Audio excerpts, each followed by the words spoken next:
are back here, Tarzan, once more for the PMCO Fall Split UK 2021 season. My name is Harland Wolf, and of course, to the right of me is Professor Tarzan, and we have probably, I would argue here, Tarzan, an even better Fall Split than we're having in the Spring Split already.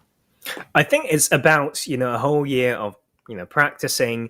There's some sort of, lifestyle change, I know, like through the past year for like a lot of us. And so, but with the practice, things start to like stabilize. You find the team that you like, you find the style that you like for yourself, and then you find the teammates. And now with the practice, having the PMNC before as well, where some of you have seen us, now they've come in, and you know what, Fall Split, this is extremely exciting for me. I think going through this tournament, we're going to have an absolutely brilliant 10 days of action, 6 days of groups, 4 days of finals coming at you next week as well. But it's UK action every single day for the rest of the week here, Tarzan. We've got 32 teams jumping on board this time once more.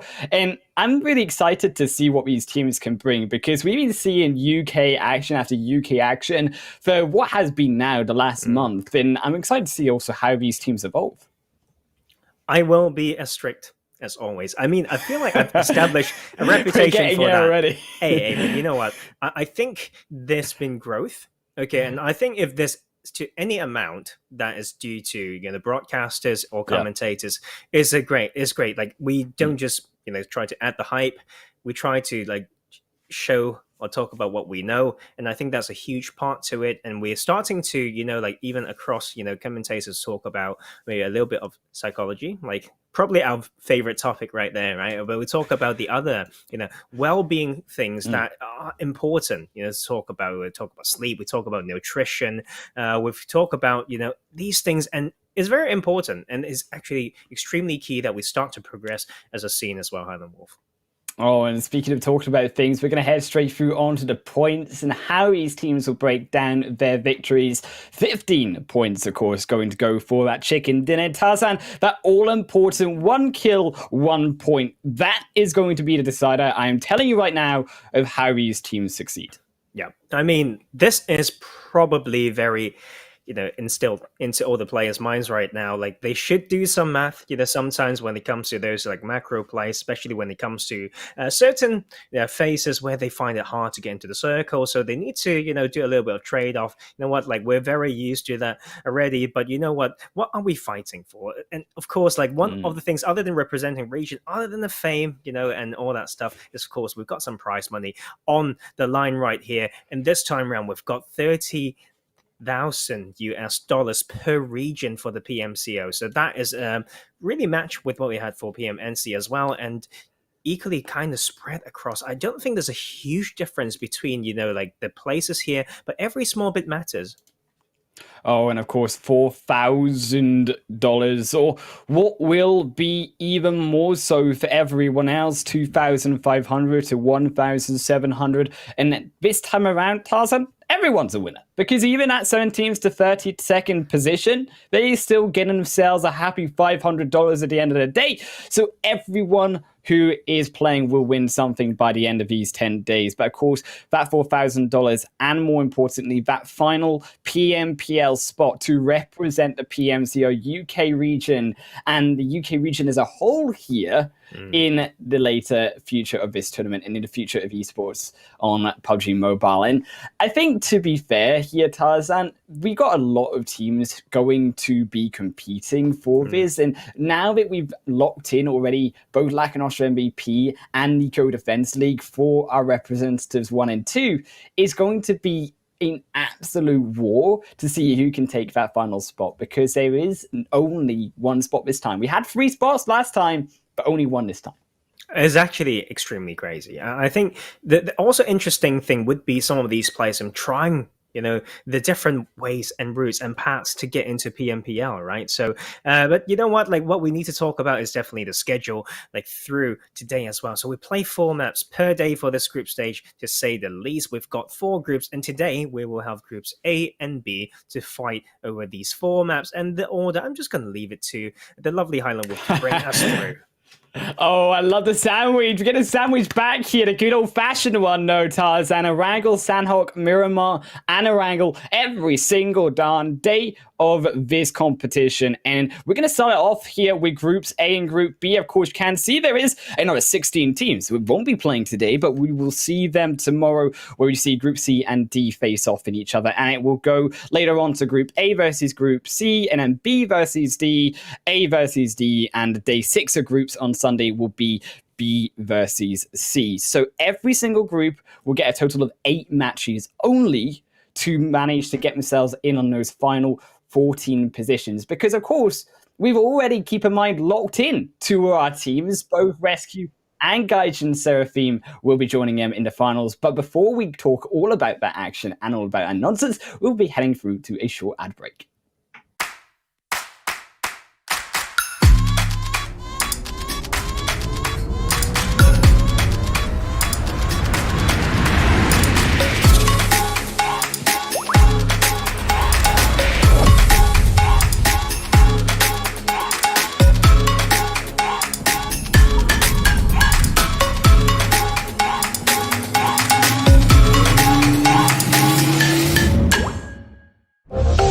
Xiaomi.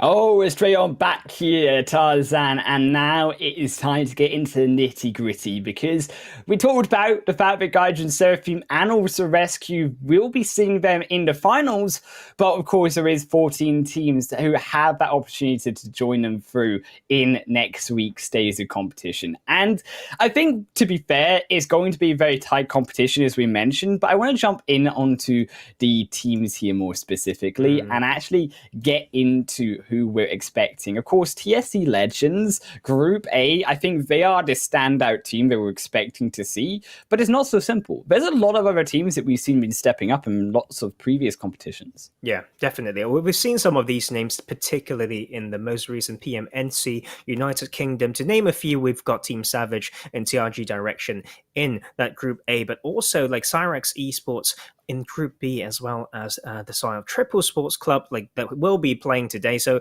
we will talk about some of these other teams on in groups C and D. We will come to them. The spotlight will be on them tomorrow. So let's talk about maybe groups A and B, shall we? So TSC Legends, of course, like we've got another TSC team in PMNC, but like the player that I want to mention first is none other than their IGL Bujo, right? Like, so TSC Legends just missed PMPL Europe West in the spring split, but they played very, very well. And there's some issues when it comes to the Bujo needing to, some family situation, I remember, right? Like that led to the team not having him in all the games, but whenever he's in, he's popping off for them. Like one of the most experienced player in the PMCO scene, right? It's been MVP, before. This is probably his 4th or 5th PMCO experience. So like that will come in huge for this team. Yeah, I think as well you got to mention it while we've seen the likes of Uncles UK over in the PMCO UK Spring Split. We'll be seeing how they fare this time around. But also I think a lot of teams coming through from PMNC just recently. And yes, they didn't grab themselves a PMPL slot, but by golly did they get it close with TRD Direction, Team Savage in Group A. But also I think the likes of Cyrax, more importantly, really that team from Group B, that deaf team that we talked about who could potentially take it all. I mean, like Cyrex been playing really, really well. Like in PMNC group stage, they came first, and in the finals, they came third. And it's not they played in a very I say consistent way. Yeah, they're not always the biggest games, but they have those big games in. They always have some points in, and I think let's not forget about Cyrex as an organization as well. Yeah. Like to be fair, like this roster been played been playing under the name of Royal Knights in the previous split, in the spring split. So we've got Cable in there, we've got Hype, we've got Simba right in there, and Safe been joining them, for that PMNC, and actually for that roster in PMNC, they also had Londa, which is actually the player playing for 777 Esports this time, and he was with 777 as well, like last PMCO. So we've seen some of these roster kind of changing a little bit and almost sharing players, but I would say it's just maybe due to the regulations of nationality and all that stuff. And now that they have some of that pressure off when it comes to that, they are back to their so-called own team, I should say, but they've learned from each other and played with each other a little bit while now. So it will add a lot to that friendly rivalry, as well as maybe big brain tactics, I would say. I think as well, we mentioned PMNC UK. Obviously, we saw that, Nico Defense League are a representative from that tournament. But I think there was a lot of teams who maybe didn't do so well in those finals that we expected to. But now coming into this competition, we're really expecting them to step up. And I think that one team that we're really looking for is TRG Direction, right? Yeah. I think TRG Direction was a little bit of a disappointment, unfortunately. It was only a disappointment because they've done well in the group stage of that tournament. They came second and they progressed, and they have one of the highest rate of, fans cheering for them. So not doing so well in that finals was a little bit of a heartbreak, but there's something that they've done right to be able to appear again in this tournament. It's time to right their wrongs. Should I say that? Or I should say redeem themselves, right? So it's going to be quite interesting because when you are a team who have been kind of playing on stage a little bit, although you may not have done so well, that can still probably calm you a little bit compared to if you were a player who haven't got any stage experience, or you had some, but it's been so long since you played on stage. You might be with the new roster as well. So all these things need to be factored in, and we'll slowly see how that will affect these teams and the way they play. I think as well, I just want to add in my own point of the other team that we kind of mentioned in Group A, which of course was Team Savage, and how they're coming in, rightly so, with also a very similar PMNC UK roster. And all but Shadow is the only real new player on this team. Rupo Yui Powerboy jumping in as well. I think while we head into the first match, though, before we talk about it, quick word, Tarzan, quickly explain me Triple Esports Club. Oh man, I feel like they're taking a piss. I'm joking. So okay, because Triple Esports Club is like Team SC. It's like, but you know what? That aside, they were Triple Esports in PMNC Finals, and they were named Courage Esports in that group stage. Experienced players got some really good games, but they need to continue with what they've started for this, competitive season. And you know what? Let's not wait any longer as we go into our game one. We are preparing to board down on Erangel for the first game here, Tarzan, of many in a PMCO UK group stage.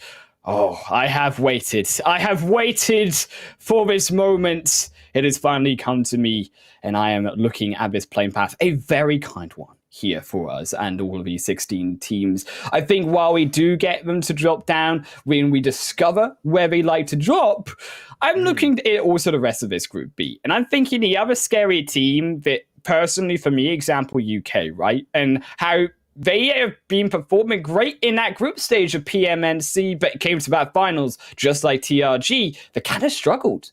Yeah, absolutely. I think I've talked about the way that they play in some of those early skirmishes when they need to be aggressive and take a good start. They are not scared to, but transitioning into the mid or late game, it gets a little bit tricky for them. But you know what else is tricky? We talked about this playing path. It is horizontal, basically of mention all the way to hospital. It's quite easy for a lot of these teams, but for those who love going to Novo, it will be a bit tricky. And I already know there's a team that likes going there, and that would be Cyrex Esports. So that we need them to make a little bit of an adjustment coming through. To be fair, we're slowly getting used to these somewhat team tags as well. And with this circle going onto that eastern side on that main island, it complements the first half of that playing path. So we have a very typical of more saturation on that eastern side. So you need some of those, hold that thought. We talked about Cable and Cyrex. That is not how you want to start this game. And that will be Triple Sports Club right here and saying, what we haven't done in PMNC, we are here to deliver. Around that farm location, we'll have Cable from Cyrex Esports to first lose his life. Oh man, that feels bad for Cable though. Cable really was the player jumping into PMCO that was like, if anyone, he's going to perform well. He's not going to be performing today because he is already out, and so it is going to be Cyrex Prince. It is disaster.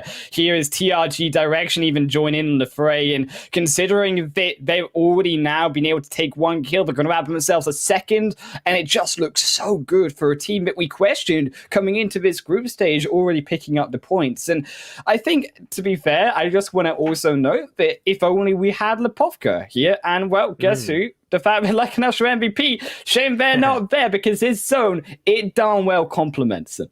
Oh, well, we'll leave them there, like, at where they were able to reach, okay, and we'll see them later. But right now, if that is a spot that these teams need to take, we just want to see them use it well. We talked about how certain adaptability needs to come through. You need a little bit of flexibility as well, otherwise it's very easy for a team to exploit your usual format, your usual structure to basically hunt you down. And right here, we kind of, I feel like I jinxed them for Cyrex Esports. We know they're a Novo team. They're so known for going there in a tournament where they perform well that everyone would kind of know like how to disrupt their early game, right? So, they probably want to go towards like Novo, find some ways to get down there, but the game plan needs to be there. Like when that it's so far from your drop spot that you may be landing like close to some other teams in their like very familiar areas, that gets a little bit sticky. That's how they lost some of their lives around TRG, which was a Milta team. And then you lost one to a farm team. But that is, to be fair, not surprising at all, right? But you know what? It's day one, it's match one. We're talking about adaptation. I think Cyrex will be able to come back okay because they've had rough games before, but it doesn't stop them from performing. Yeah, I think that definitely Cyrex is a team that we can expect to bounce back, and we don't expect them to fall. However, I do want to note that in previous competitions, we have seen these teams who do fall out early on, and then you just can't find that way back in. And I like to call it like kind of the pit of shame, to be fair, where you just can't really climb out of it. It's like a well that is just way too high and you don't have really any grip in your fingers and the water just slides down in the bricks. There's no way up. And of course, these teams, maybe we end up having one of those squads fall out early on and not being able to come back overall. But also, when it comes to these early fights, I want to also note the fact that Georgia Pole was where we saw the majority of teams end up in the spring split. Not so different, though, in the fall split. We still see 3 teams dropping over there again for just game 1. I think like having that preference is one thing, but how you like to play around it is a complete different story. Like it's almost like a Yasnaya Polyana story. You can just keep 3-4 teams in there and can get incredibly quiet. Everyone will respect each other's positions. I mean, cars won't be enough for all the teams, but it can somewhat complement it, like it's about the styles of the teams, styles of rotation, pacing, or where the circle is, right? So like seems like Kurt Victory this time round won't be having much contest on that side, but just needing to find that route back onto that eastern side would be a little bit tricky, right? So it's, to be fair, it's very hard to predict. You just need very, very good scouting if you want these early points in this early phase of a tournament before there's more data for you to analyze. I think as well, you've got to think how these teams really can make their way across into that zone. Now, you look at the likes of Georgia Pole teams, I would argue they could jump over towards the northern side. They could rotate past Yasnaya Polyana, which also wasn't too hotly contested. And I think that's something that these teams have to take note. Even in the first game, we are going to see a fourth match here of Erangel at the end of tonight. So these teams, they need to understand, well, if we're getting hot dropped like a squad like Cyrex, we potentially need to switch up our location because we don't want to fall down to TRG direction again. Would you, though, think that that is too early? Because it might be too early, on the other hand, that teams still just would like to rematch TRG in the case of Cyrex. But you know what, I think rematch is a very nice idea, especially when all 3 of those teams, it's basically a triangle, on the southern end of the map, right? We've got, in farm, we've got that triple players and huge split that they are very good at. We've got the TRG direction hold in Milta, which we based on previous performance, right, they like to hang around there a little bit longer than I wish them to. But then we've got Cyrax in Novo. The thing is, though, Island Wolf, the roster's a little bit different. Right, so the way to hold around there and how they actually execute certain early game plans may be a bit different, right? But I'm actually surprised to see them going back to certain spots, because I know some of these rosters have a huge change, so huge that their drop preference might be different. Like if that one single player is the IGL that they swapped in, they could change so much, right? But TSC, we talked about TSC Legends last split being so strong, especially with Bujo right here. Now they've got a little bit of uphill battle because they started this game one as a trio, but it's not like they haven't feel pressure before, like forcing to not have the best player or IGL, etc. So there's still something that I feel like they can prove in this early phase of the game. But I think that actually for TSC Legends, we're really looking at how can they improve even further, because they were so close. And I think we saw what was really their brother squad in PMNC for the Thunderstrike crew kind of organization. But now cutting in TSC Legends, the main real deal here on PMCO, they missed out on that PMPL US slot in spring by one spot. And that is surprising, considering that when you look back to their group stage in PMCO Spring, they actually dominated that spring split group stage. They won it hard. And to see them fall so large, in the fact that I think by the end of day one or day two of those finals, they were in like 9th position. And I think that for you as someone as well who predicted them to win, it just didn't go right for them. I think it's very hard to predict sometimes when there's certain circumstances when it comes to like family issues and all that stuff. We're talking about like a very internet reliant situation here. Like in the past, we've got, to be fair, we'll go back to the history of PMCO, we've got LAN events like pretty early on, so like we have evolved quite a lot, which can cause new problems as well. We've got old problems too, right? When it comes to maybe team dynamics, people arguing, we talk about team longevity, all those are extremely tricky, right? So that is why we see a little bit of that culture now where, oh, we've seen this player before and we've seen that other player before, but they used to play together. Why are they fighting against each other now? And that happens, between, not just between the years, not the competitive years, but between splits or even just tournaments. But now we've got this phase 2 circle, I believe, with Yasnaya Pollyanna. In the middle, there's actually a very good amount of power positions, but it's all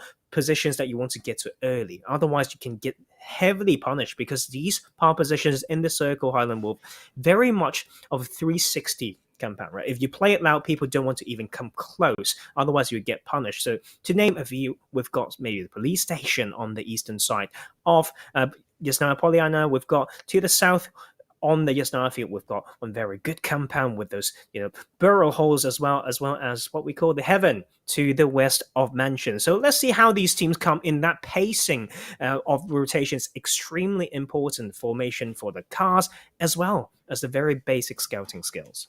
I think you got to argue not only the police station, but also the barrel holes, as you mentioned, that these the spots that teams are probably going to want to control. You couldn't make a point that Yasnaya Pollyanna is open. There are no teams available to it. I think that heading into Yasnaya Pollyanna this early on, though, in only phase 2, it may be a central position. It may work out, to all credit, but it isn't the right decision. I think the teams that could easily find themselves getting surrounded, and I think that as a result, they struggle to rotate out if it does hard shift away from Yasnaya Pollyanna. As we said, it's only phase 2. That's a very high possibility that is the case. I think we're looking more at teams taking on the high ground, taking on, as you said, a police station. I think also taking on around a bridge to Yasnaya Pollyanna on that northern side, because we did see multiple teams rotating that way as we predicted. Yes, I think there's a very valid point around Yasnaya. I would say, though, to follow that idea, it's about which part of the city you want to go to, right? Like you don't have to go into the dead center. That is like terrible. You get yourself surrounded. You may not have the best sight lines, but if you just pick a side and you know why you're going to do it, you park your vehicles accordingly. If the circle keeps coming to you and you need to kind of reset up and know where the players are coming in, but you know what? who's coming in, and that will be Yemen Esports. We'll take out just one of the 3 players. Vitoni goes down, TSC not having the best game one so far. This may be a precursor, though, to the Legends of Spring falling down. Now, not only Cyrex, TSC Legends a little bit of bother, because look as well, the fact that T-Bag was already eliminated, so Bojo is on his own. Bojo has to play in a 1v4 situation in only the first game. The grenade goes in, but we don't find anyone. Zephyr, Broughty will fire one back themselves, and Albi in the top. It just looks dire for Bojo, taking a hit down to only 15% HP. Another one gonna land over the top, will go wide, so will the second. But Bujo alive for now. Yemen, though, more importantly, they are behind Triple, so Triple, they're not out of the woods after this solo player should go down. It's just extremely tricky. Like, there's no way to really escape other than the fact that a team may come into third party that, but you can see Bujo's very ready. Like, it's the experience is there. Ears are in tune. Seven want to push in there, but there's no teammates trying to add, the pressure. And that is the time when with these kind of CQC, you just want to get it over with in a very efficient and quick way. And that takes a little bit longer than we want, but that will be Septus finding the angle, and can't fault that. Slowly baiting some movements out, forcing Bujo to move, and that will be the first team to fall in our day one, match one, ladies and gentlemen. We've got a long game to go. When we look at the likes of 58 players for 15 teams, barely anyone really fallen. It would be those 2 for Cyrex. So it's still a very long game to go, and we need to go back to these ideas that we talk about, right? Power positions. If you go into this big city, which side do you want to go into? Why? And how do you actually hold it or leave it? That is so much to consider sometimes. So that is where the homework really comes in. And this is also time, ladies and gentlemen, for groups C and D to do their homework. And I think that is one of the most important thing right now into the esports. It's not about mechanics anymore. Yes, those are the baseline, but you need a lot more. But when homework becomes PUBG Mobile, it's a little bit better than school, though, right? School not so much. You're kind of like, Mom, Dad, can I please just play PUBG Mobile? I've got PMCO UK to play, and I'm going to compete for money and for my region.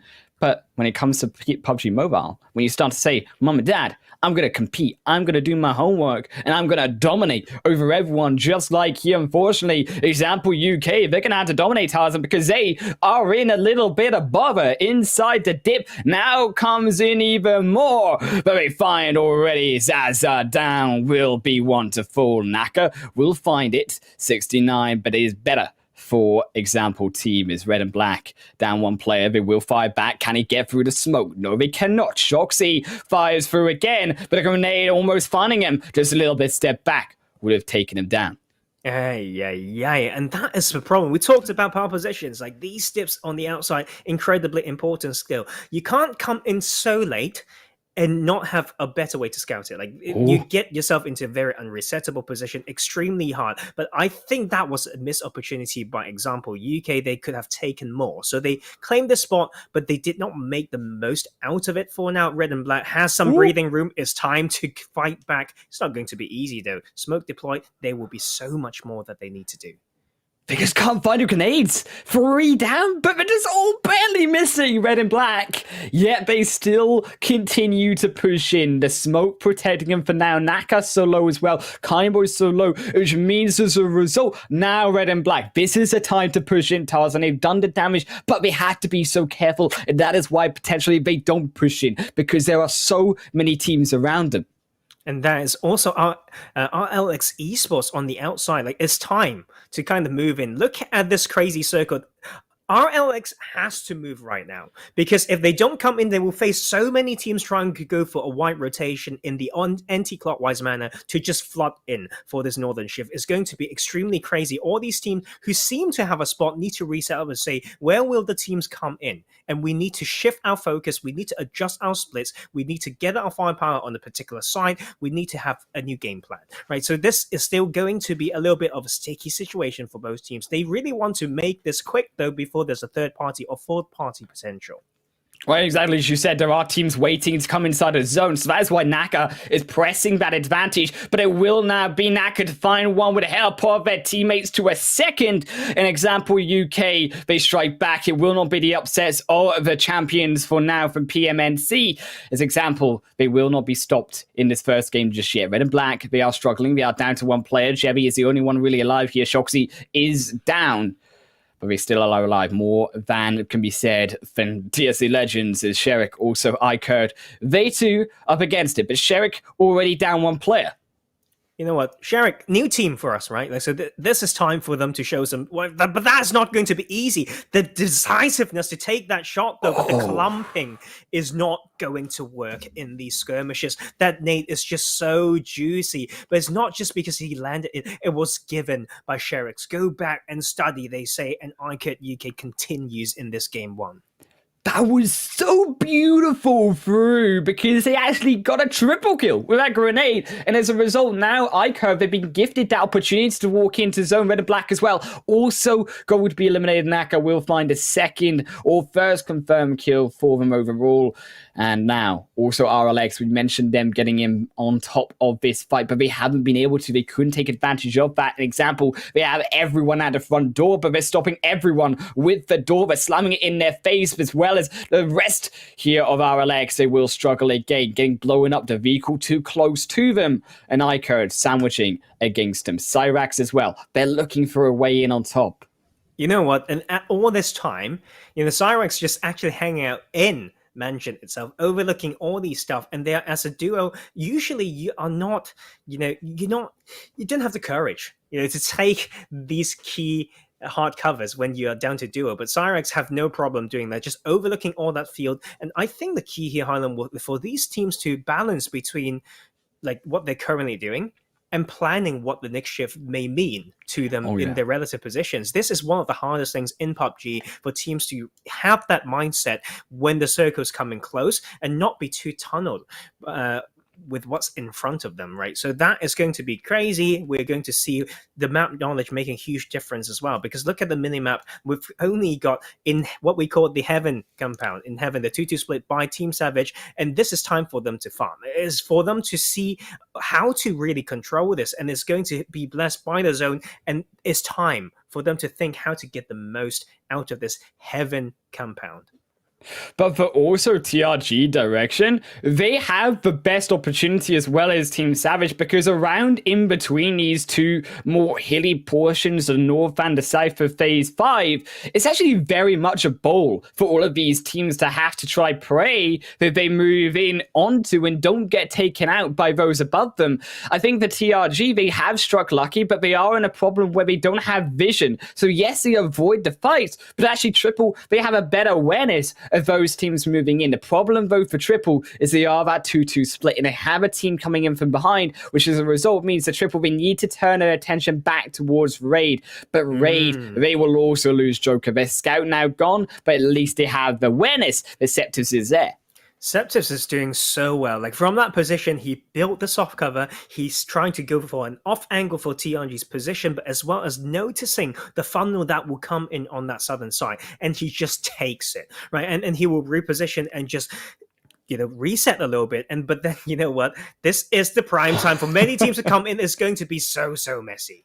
Oh my god, went straight on up, but there also goes up third cannon into a puff of smoke, no mercy. Just rightly so, as the name suggests, it will be Curve Victory being taken out. 2 kills right now for Uncle. Make it a third is also Iker going to be eliminated by No Mercy too. And it will be Iker not able to hold down. 5 kills is all, 6 kills is all they're going to get this time around. Is also Raid up against the pressure. Uncle still against the zone. They have to move in even more, but can they get in? That is the problem. They send even more through. It will blow up. It will find a knock.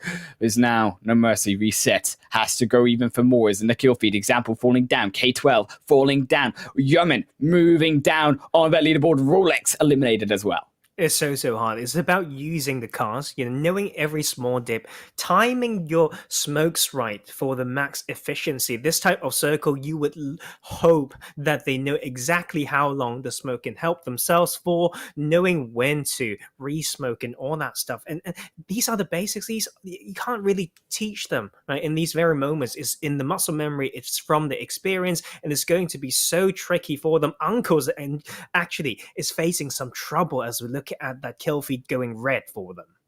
Oh, for no mercy. Yes, he's inside the zone, but he's also got two not players behind him, so that zone gets a little bit tricky if it decides to shift on the opposite direction in towards Yemen. It does, and just as I mentioned, I have jinxed the zone already. Game number 1, let's go, Tarzan, because everyone needs to enter in. Only Yemen inside the zone. If this is not a gift or a blessing in disguise for them to get all of these kills on board in game number 1, I don't know what it is, but they do have a lot of defensive work to do, is their Team Savage. Also, they had to escape from heaven and work their way down into the pit of every single other player, but they have example up against them, Naka and also Kindboy, but they cannot get above onto that ridgeline. Shadow is proving too much, and Powerboy on the off angle is too difficult, and as a result, they will try go for the turnaround. You know what? All Team Savage have to do is to get the vehicles out and ready for them to go, but they will find the angle as well. Cyrex down to 1, and that's Hype not ready to trade, but it's very important because he just doesn't have the meds to do that, and he can't even trade to show his position, but that will be a void to finish that one. It's going to be so hard, but Team Savage from heaven to hell, maybe, if he didn't make this position work for them, trying to get the entry a little bit early will be example UK getting their 5th. I love this rotation coming through for an example. They tried to find a position inside, but the smoke is protecting him. Naga is so low, but he has to turn around, has to take down Ripper. He will find it. Can he take a second? Paraboy will not be able to find a savior of his teammate, will fall down. And now it is Paraboy gonna fall as well. Naga is on a spree, takes a second point. Shadow the final one. Will it be a 1v3 as a solo player on the back end? Example dodging all the shots. Shadow will not fall just yet. Will he find a spray inside? Just a little bit would do it. Naka steps back down. Smoke reapplied. Raid as well, going to fall on the back end of this skirmish.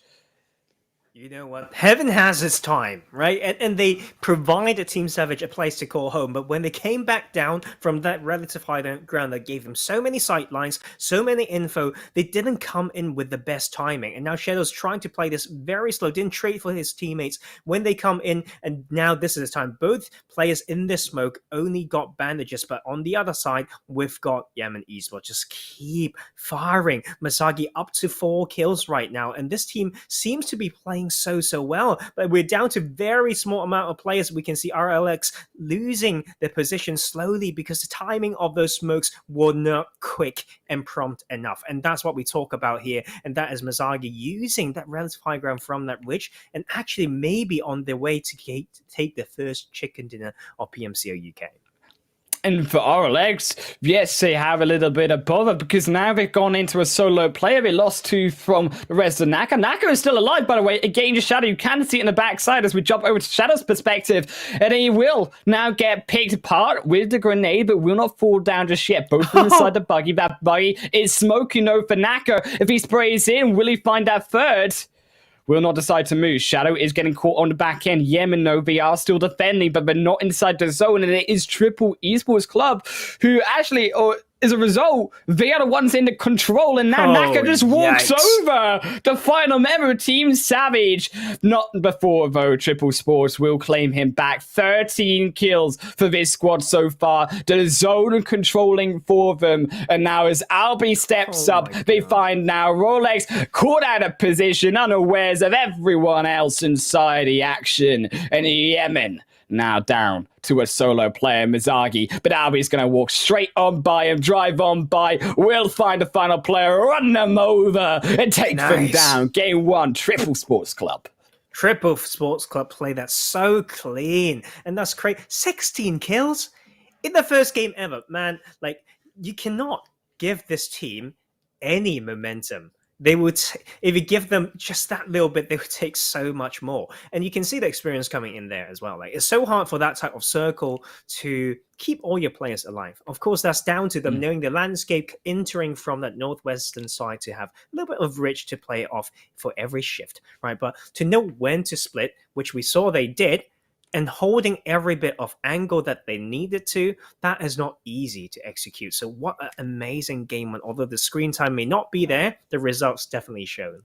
The results definitely did show. When you pick up a 30-point game in the first match, Tarzan, this is Triple back in dominance and back to where we kind of saw them in that PMNC group stage, right? Reminiscence to have 4 chicken dinners in a row that they were able to grab as their team. This is why they got picked up by Triple in the first place. Yep, I mean, crazy. Maybe a triple chicken dinner. But you know what? We've got some results to look at because that was an amazing game one that we've seen. And Yemen East was definitely a surprising team so far. Yes, they're playing off that northern side, but it's not easy, right? To break through there and, still keep some numbers of players whilst getting some points. 19-point game for them. Example UK is Naka. Is Naka with the solo carry. Like, he plays like he's been warming up for 6 days and he doesn't need sleep and he's still going. Is how I feel like. He's on his 50th coffee. You know what? But we talked about maybe that how should I say, the state of a team coming into tournament after playing on stage before as well. So you can see the likes of Example as well as Team Savage doing quite decent. Of course, the zone helped quite a bit because if you haven't done your homework well, or when you are still maybe potentially in the slum, I should say TRG direction, maybe in that position, you just get 2 points and you be done, right, for this game one. But it's too early to say. I think it's all about that response after game one, that adjustment that we should see. Of course, we've got a change of map as well. And you know what? That is extremely different. I think for sure it's going to be interesting. But before we head into game 2 and Sanhok, we have a short break where we'll see you guys on the flip side.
Welcome back, everyone, to the PMCO UK 2021 fall season, sponsored by Xiaomi, where you can enjoy a super fast and lag-free PUBG mobile experience on Xiaomi's powerful Redmi Note 10 5G. But powerful did we look at Triple E's Sports Club here, should I say, Tarzan, because they came out with a bang of 31 points in just the first game.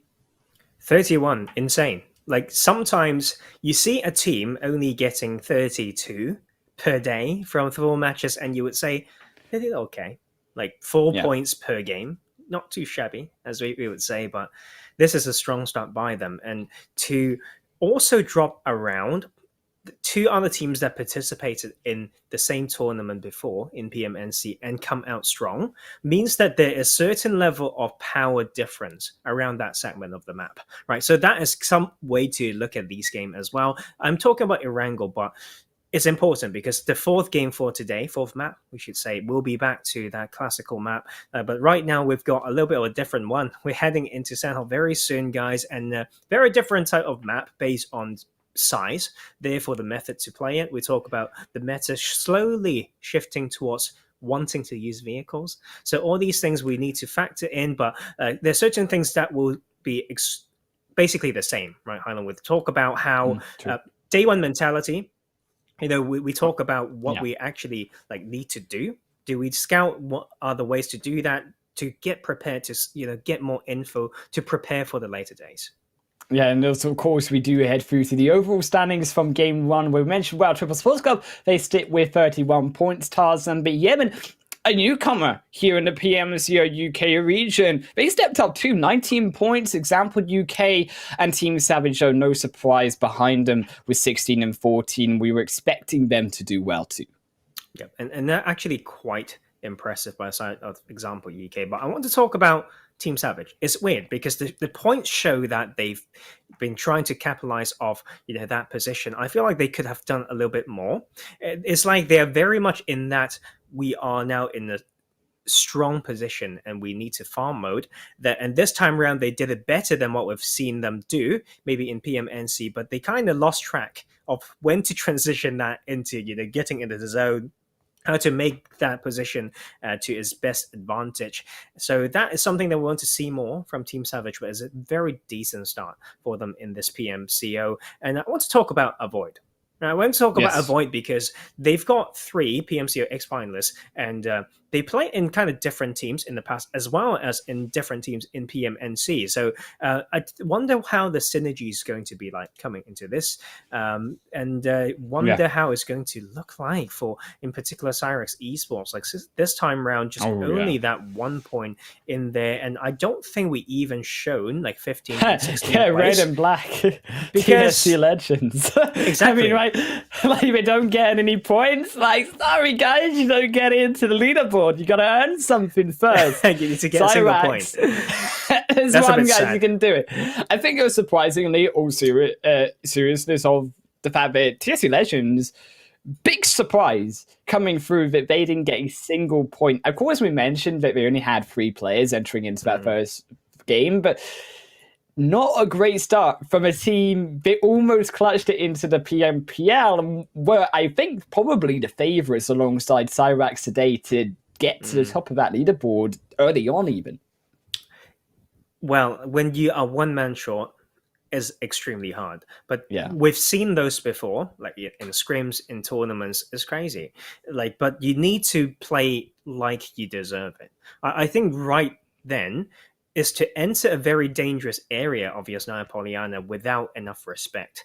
And that is itself severely punishable. How can you approach the police station quite late without scouting? Like, just coming close to it without a plan B is just extremely poorly executed in a way. Like, I mean, love to Bujo and the team. Like, we talked about them enough and gave them a lot of credit, but when we're talking about that particular play, how it fell apart into somewhere you can't support each other and become unresettable, that itself should induce a lot of thinking and reflection. And I think with the experience as well, especially if they got their 4th player back, there's a great chance for them to bounce back still. I think they definitely TSC Legends have some bouncing back to do, but for now they have been arrested and put inside the PUBG mobile jail, and they are awaiting escape in Sanhok for the next match. But I wanted to also quickly, before we jump down on that second playing path, to talk about the team that did do well here alongside, I think, all the favourites, which I think was actually iCard. And now iCard, yes, they didn't actually go far in that game, but we saw a very aggressive presence from them through the early portion of Erangel, and they grabbed themselves those 6 points of kills before they did go down.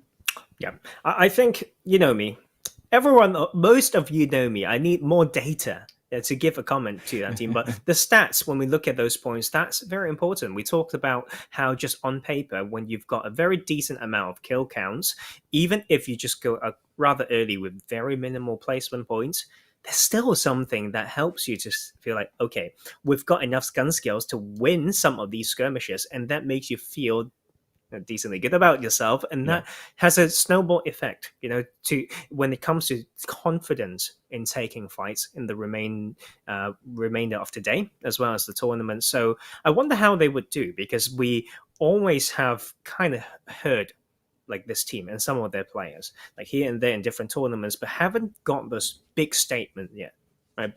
Big statements from performance, individual plays, placements, and all that. So you know what, we are ready, to be left with a different impression.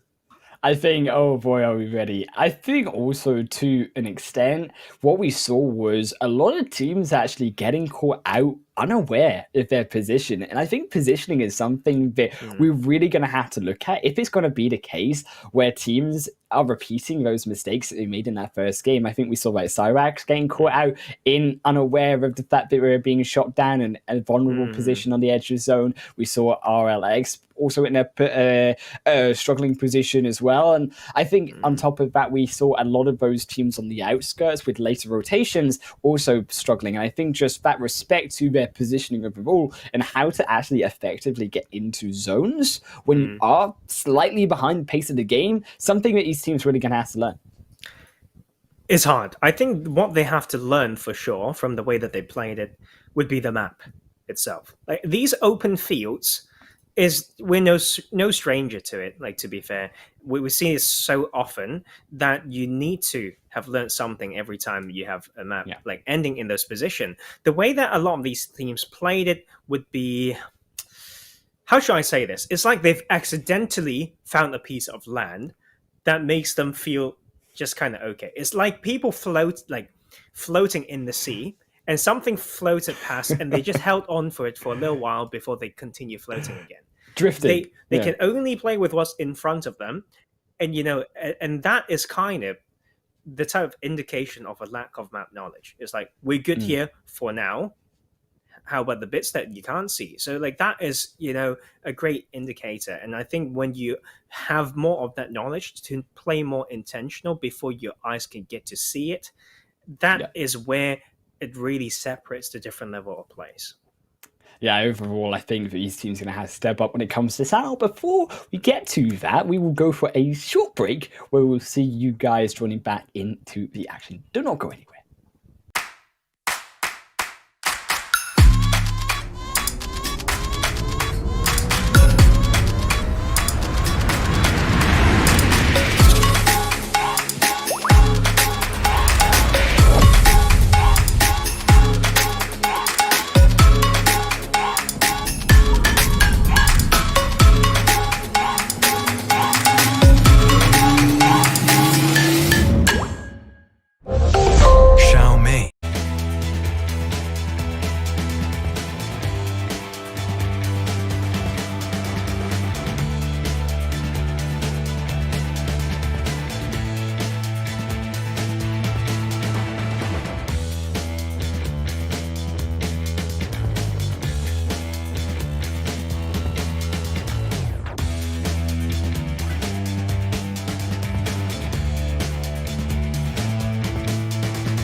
Welcome back, everyone. Where, of course, it is PMCO UK Fall Split here, not a spring split. We are a little bit further ahead in time with myself, Wolf, and Professor Tarzan. Also, a little bit of a props to our other sponsor here, Nemo TV, who are the official partners of the PUBG Mobile Pro League in 2021. And as we jump in here, Tarzan, to the second game, we also are going to be balling on to the Sanhok of all games, and I absolutely love this map, not gonna lie. I mean, to be fair, Sanhok is like my baby when it comes to like the PUBG maps. I don't really know where I'm going with this, but I just feel like there's unexplainable love for danger and for fear in teams and for difficult zones.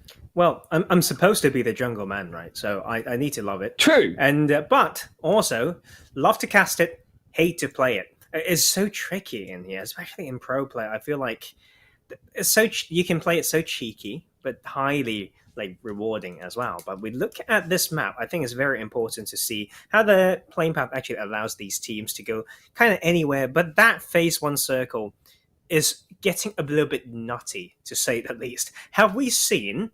Okay, excuse me, that's like 40% water circle. Phase one on Sanhok is going to be crazy on that on the western side with that main northwestern island to be in play.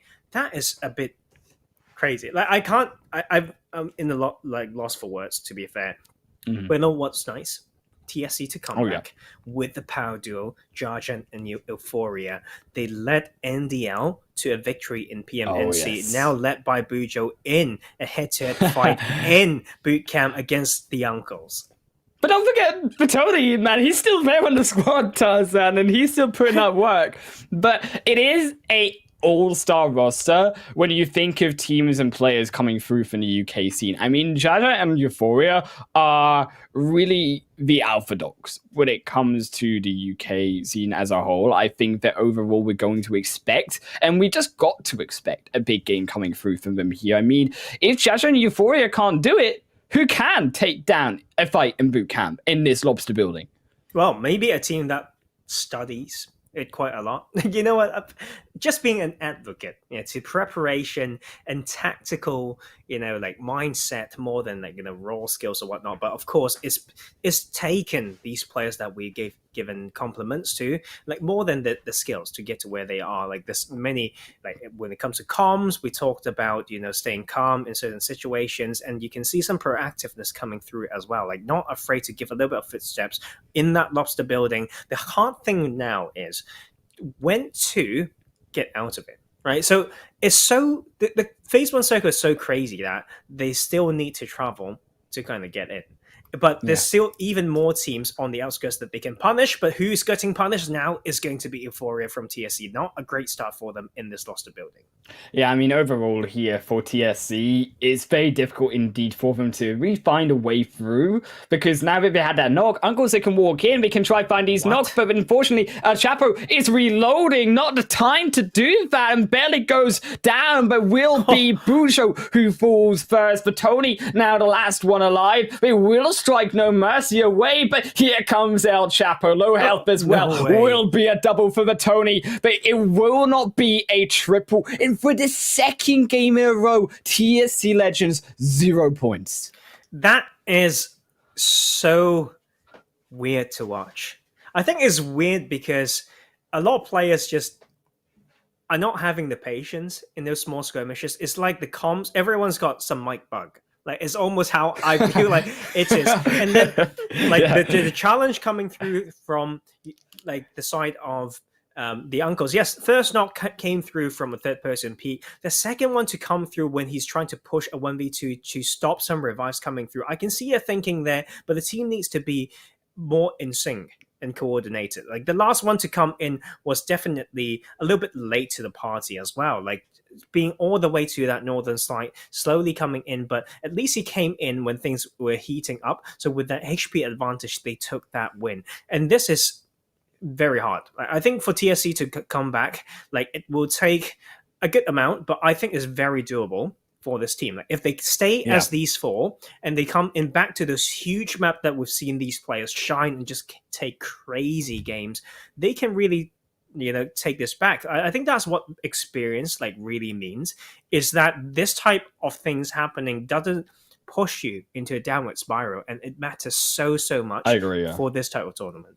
I think that overall, TSC Legends, if anyone can bounce back, it's them. But I don't want to give them too many chances, as we do have to dip over to Yemen versus Triple. And, well, Triple were in a fight already. It will be a 1-for-2 trade towards Yemen. So they are striking back strong. But Rolex going down. Zephyr barely makes it, but it from the backside. Adeni and 4TA double up and take down Triple. And what is Yemen? We could be seeing the top team strike through from out of nowhere here, be Yemen. And I think that 4 kills taking down Triple Sports Club, denying them even more, just 1 point for them in this second game, considering that they came out with a 31-point game in the first match. These are what we're seeing is the narrative of teams now use squads rising up and taking down those who used to be on the top. I mean, TSC Legends, if you're a man of stats, you're a man of maths here, Tarzan, yourself. They've already played 25% of their games so far in the group stage. They've only got another 6 matches to go. Well, now that you say it that way, that's extremely scary. Got a little bit more. My maths is a little bit rubbish. We actually have 10 because my maths is trash. But you know what? Like, what doesn't need to come down, right? Like it's the fact that they have such a strong game. They're still averaging 16 points per game right now, and that is a bit insane. But you can see, but TSC not so much. Yeah, but like 2 top dogs kind of down right now. I know it's weird. Like if we don't provide the storyline or the background, you will see it be like everyone who's watching would be thinking, why are you hyping up for TSC? They've been playing trash, right? But we know some of these players, unless someone's playing on their behalf, like we've got some reasons to it, but we can see there's some level of disrespect, should I say, or lack of patience that led to these 2 teams, coming in a very close fight, but just losing, by the start, from that opening up because they decide to run in a certain way. Right, and the patience from a reactive team who are a little bit less experienced to come in and say we were going to play this reactive, they just capitalize on these mistakes. And this is where you need to calibrate to the lobby as well as studying how each other's drop in that particular map. And I believe that both of them will come back stronger, but there are just so many ways to play this game, especially for the circle game, for the rotation at the side of K12. And I think Double 12 have some great knowledge around some rotations around here. We've seen this being one of the easiest ways to get in if you just are willing to tank the zone a little bit, go extremely wide. But 1,200 meters, now that they're only around docks, is a long way to go. They need quite some few, to be fair. I agree that it's going to be a long rotation for them, but I do admire the fact that they are taking the rotation. I mean, I'm glad to see it, considering that it is a very strong strategy and a very acceptable strategy on Sanhok that actually we don't see used all that often, considering how good it actually is. I think the weakness of it is if you are rotating to somewhere like that Northern Ireland, initially rotating around alongside, that you can be caught on the coastal line, but it tends to be teams on that coastal line anticipating that, so it is a little bit of wariness. When you are on the boat, you are quite vulnerable. The boats aren't super sturdy when it comes to taking those bullet shots. However, it is still a good rotation nonetheless. And I think when we look towards this zone, not quite sure where it goes. Maybe I'm just a little bit blind in this second game to see where that first phase has gone. But by the looks of it, it has taken down a slightly southern shift. Yep. And you know what? Continuing on the point that you made there, like sometimes you don't want to be known for the team that drops in a particular location and always going for a rotation, like because people will hunt you down. Like it's so predictable sometimes that you need to find the best line. That it's extremely effective, I would say, to avoid early action when it comes to early group stages, especially when this is day one. But you need more than one way, and right now for this circle to come in, how should I say this, a little bit less ridiculous. It's basically 80% of it were initially in already when it comes to that mainland. We'll cut out of some of those water. That means some of this team need to think about, okay, do I make some small adjustment to my split? Because the circle essentially looks the same. But what they need to be aware of is the tendency right now, especially in the early stage of the tournament, of some early, yes, one would be hard shift. And secondly, these late rotations coming from teams wanting to test the water and slow down. So they are still teams slowly flooding in. And so you just can't make conclusions where you are holding. Sometimes you would just say, okay, we didn't have to look outside anymore because we've been in here. It's been the edge for 2 phases now. No, anyone can still come in at any point from any edge of this game on this map.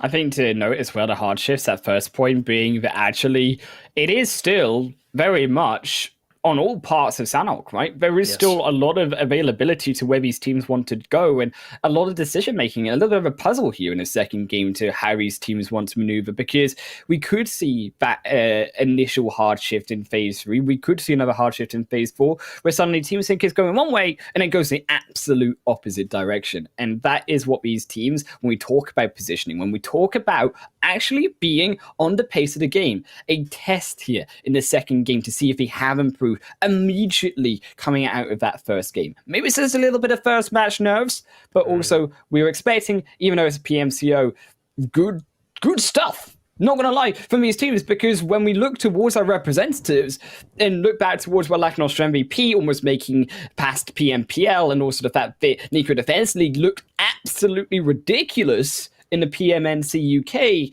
these are strong teams that you're having to make a statement as a team beside. Yep, definitely. And I think it takes some time for them to build, and takes some time for us to recognize their strength as well. And certain beautiful plays, I believe, would only come in later into the tournaments when people start to look at drop spots, make spreadsheets, talk about it, have team meetings, bot reviews, and all that stuff. And this type of circle is a great way to study how other teams play. Because first off, we talked about what Highlandwood talked about, the potential hard shift in this type of circle when there's so much water to separate the 3 pieces of land on the circle. That will show how a team want to play this. They may situate themselves very close to rivers so that they have multiple options. You can see the usual splits around this type of stuff, or they could be another type of team who will just say, ignore the water, we'll go for something extremely wide, we have strategic tanking, we'll just edge anyway, right? So this is great, right? When it comes to showing these teams showing each other how they can outsmart or outwork someone else. Outwork, I would say, behind the scene would be something that I would look for. And right now, TRG have got some things to prove because I know they have a lot of fans. I mean, TRG, they definitely stepped up when it came to initially that first match. I think that they struggled because, again, we talked through the first match, their informational prowess was not there realistically with the way that they were positioning on the outside of the zone. They are doing the same thing again, but they're going to have to rotate down to the south even more so. I think that for rotation for TRG, you're probably looking at them taking it up to the top of the hill, then rotating back down again. It might be better also by rotating in direction you grab information, of course, of coming down the hill from the top of it, of teams like Yemen, of teams like Uncles, KV below you. But there is still that hesitancy of where to go because, again, it still splits it between the 3 sections of Sanhok. That is actually an amazing circle. It's terrifying for the players, but to cast and to analyze is an absolute joy because we've got so many of those textbooks power positions still in play. And with this type of circle, you may hold a very good spot. We talk about maybe trifecta, we talk about bootcamp hill, and you can't just play it like what's not just to face the center circle, right? Sometimes you would be caught by the crossfire from the other side of the river when you're trying to defend a pushing team. So the basics of maybe weak side awareness and all this stuff and the map knowledge is so important, but we've got some fight breaking in here trying to take some shots as Pratik from K12, but that will not result into anything for now. But that's at least going to scare Kurt's victory away a little bit. I think it's a good position for K12 to play loud. I think they could.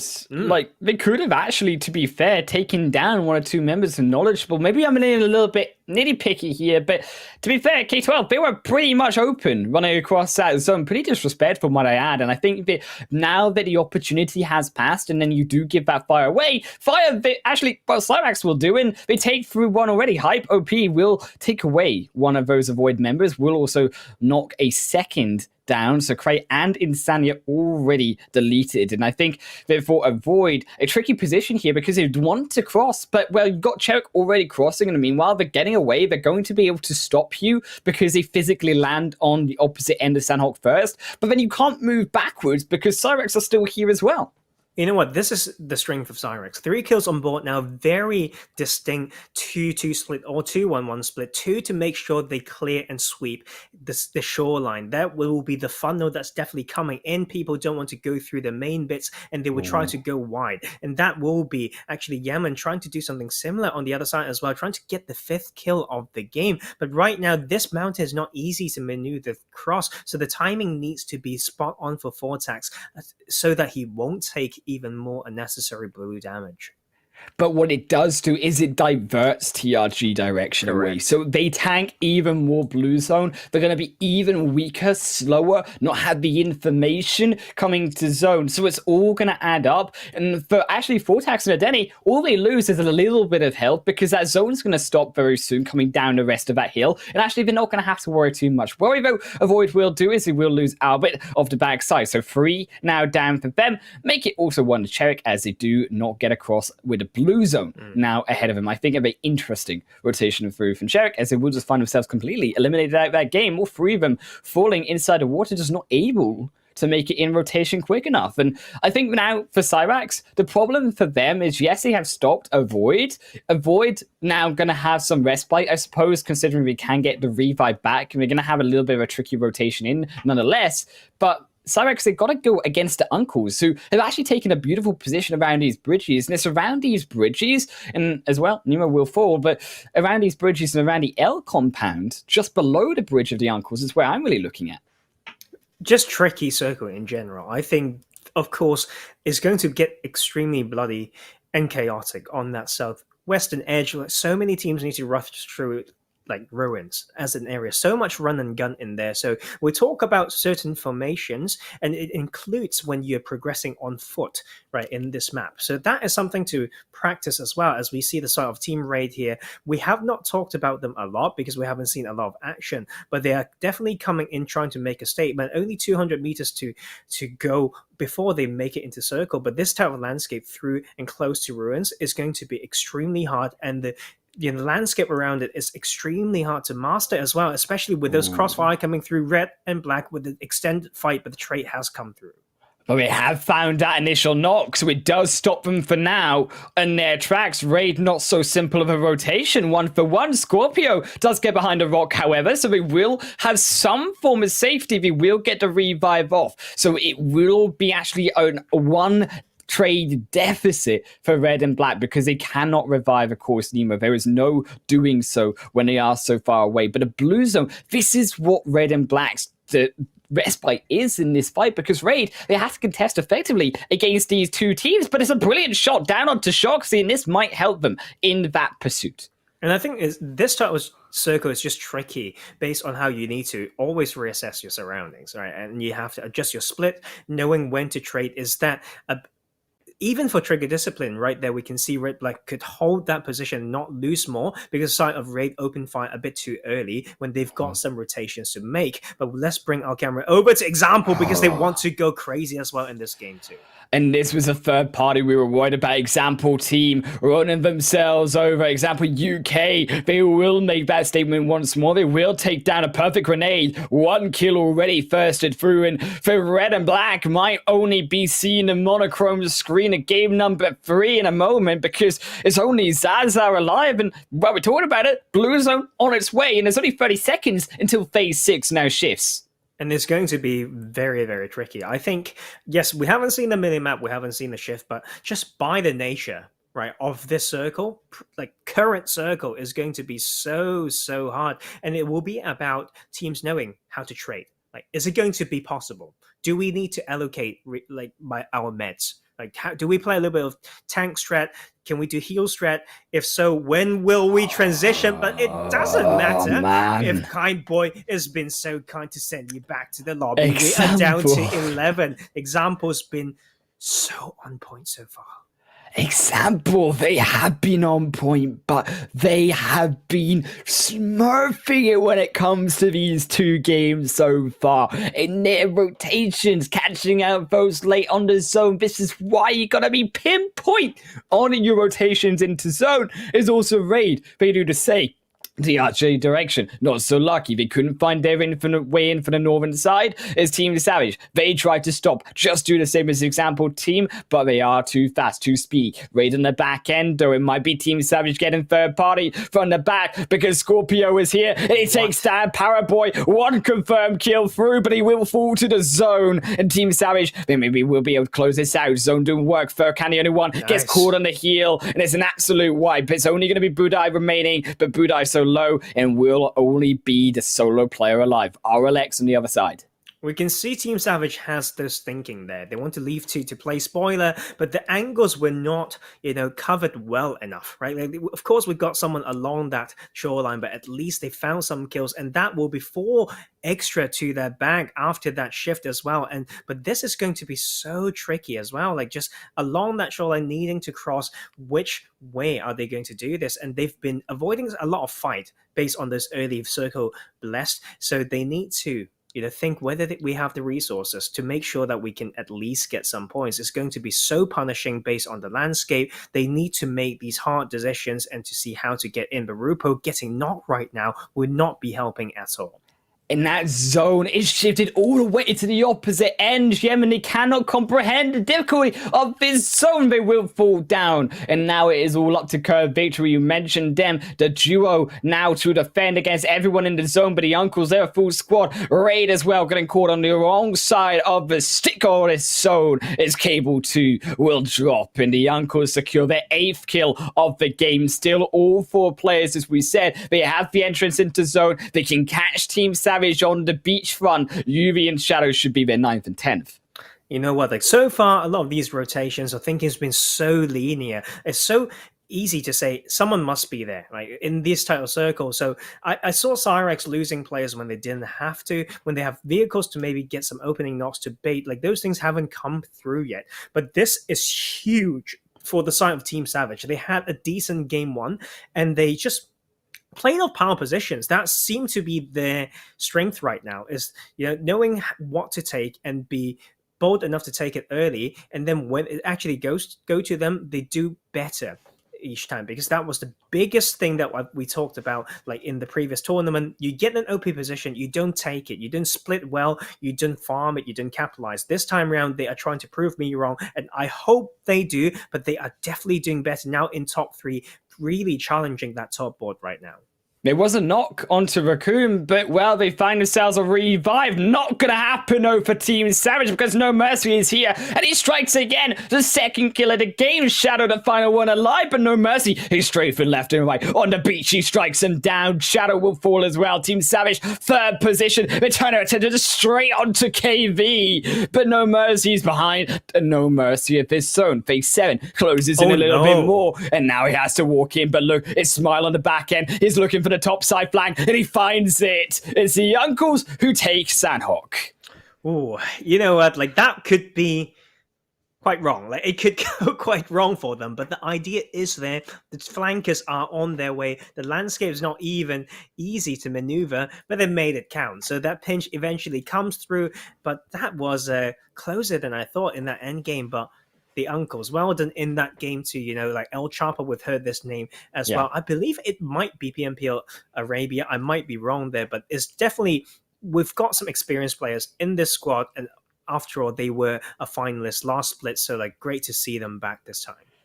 I think overall, actually, the Uncles, we see a major improvement considering what we actually saw in the spring split of PMCO UK. And actually, I think the Uncles, we can't really compare them in a way to the spring split because they are an entirely different feeling of team. And I think that's also something similar, right, when we compare the likes of, well, maybe Team TSC Ultimate in the sense that, yes, they have all these star players, but on the other side of it, they also are a different team as well. It has been half a year considering. Yes, but you know what? Like sometimes it is what it is, right? Like, we'll move and evolve with all of you and the scene. So like after all, it will be the results speaking for themselves. So we are going to look at how Uncles did so well in that 26-point game and Kurt Victory. Like we talked about some of these teams and we kind of know where they're coming from, but not having big statement yet. I think Kurt Victory is trying to change that.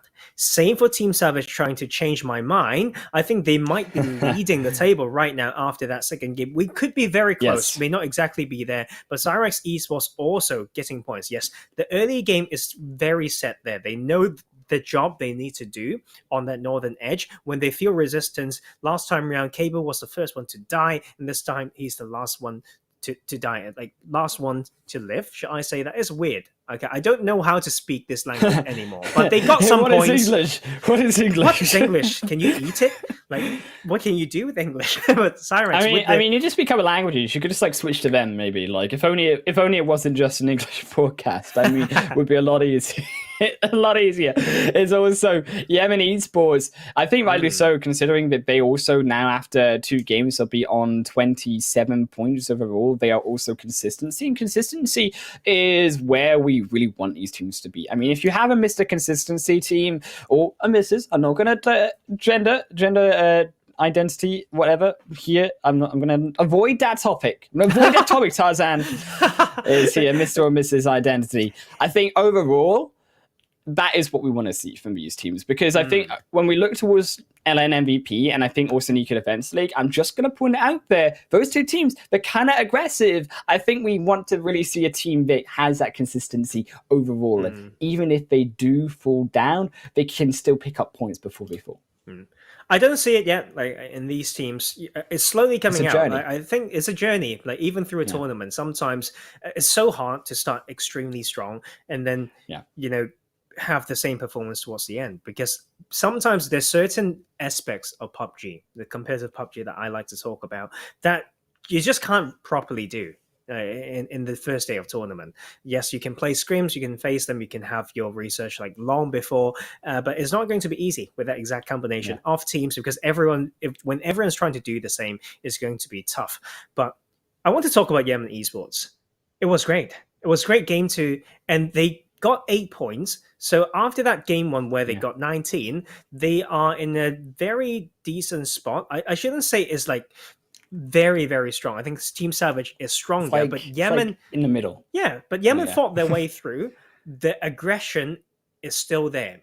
And I talked about how if you get 8 points, you almost, when it comes to how you feel and the momentum of the team, you almost always want to have 2 placements and 6 kills instead of the other way around, right? So, but it's all theories. I need to see whether that's correct. It's all theory. But we start there, and this is game 2. Anything to wrap up for you? I think probably going into Miramar, I still want to see that positioning play, but I think we are starting to see, I think we're definitely going to see evolve through these 10 days of the journey, and that's what we're looking for, of course. The journey of players from starting this tournament, maybe not being the best, but by the end of it, they are the best, and they take that PMPL spot away. But we are going to continue on that journey to game number 3. Miramar is next to the cards. We'll see you there.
Welcome back to the PMCO UK Fall Split 2021 season, sponsored by Nimo TV, the official media partner of the PUBG Mobile Pro League in 2021, and also Xiaomi, where you at home can enjoy a super fast and lag-free PUBG Mobile experience on Xiaomi's powerful Redmi Note 10 5G. But we have now had half the games down so far, Tarzan, and it has not been, I think, as we expected it.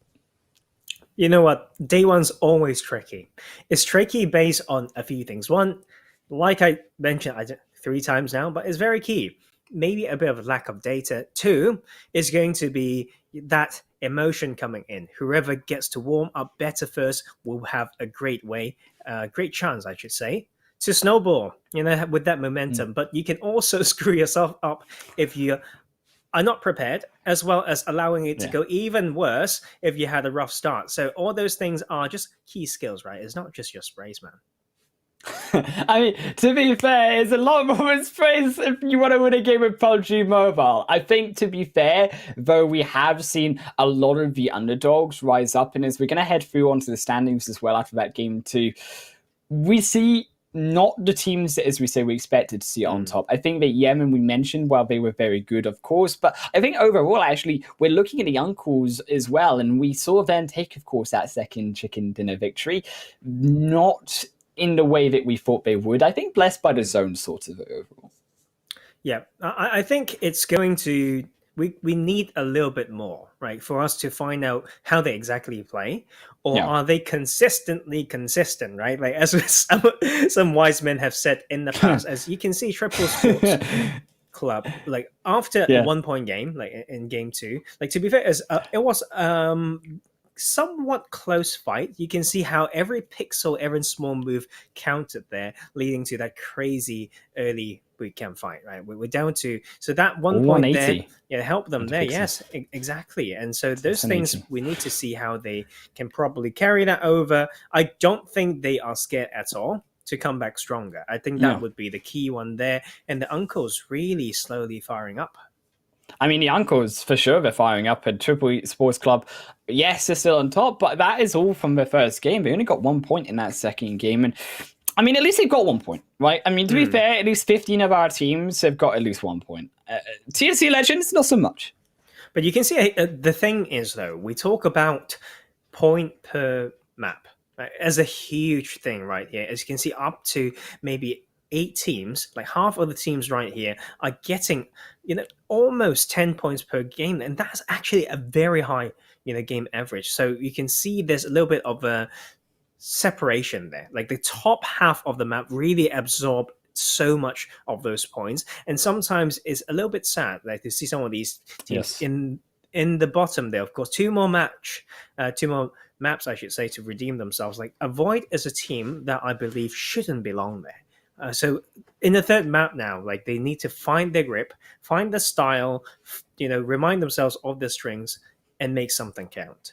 I agree. I think Avoid, we were coming in saying, well, out of Group A, this is a team that possibly could actually upset some of the favorites, but we haven't been able to. And I think, of course, TSC Legends not doing well. I think Cherrick's also need to step up on the bottom of that leaderboard as well, where they haven't really found positions and ways to get into the zone. I think this has been the case with the first 2 games, where those teams who don't really read that zone right, where we don't have that idea of how to get in efficiently enough, but also effectively enough, that's where we see them fall down, and that's why we see them at the bottom of that leaderboard.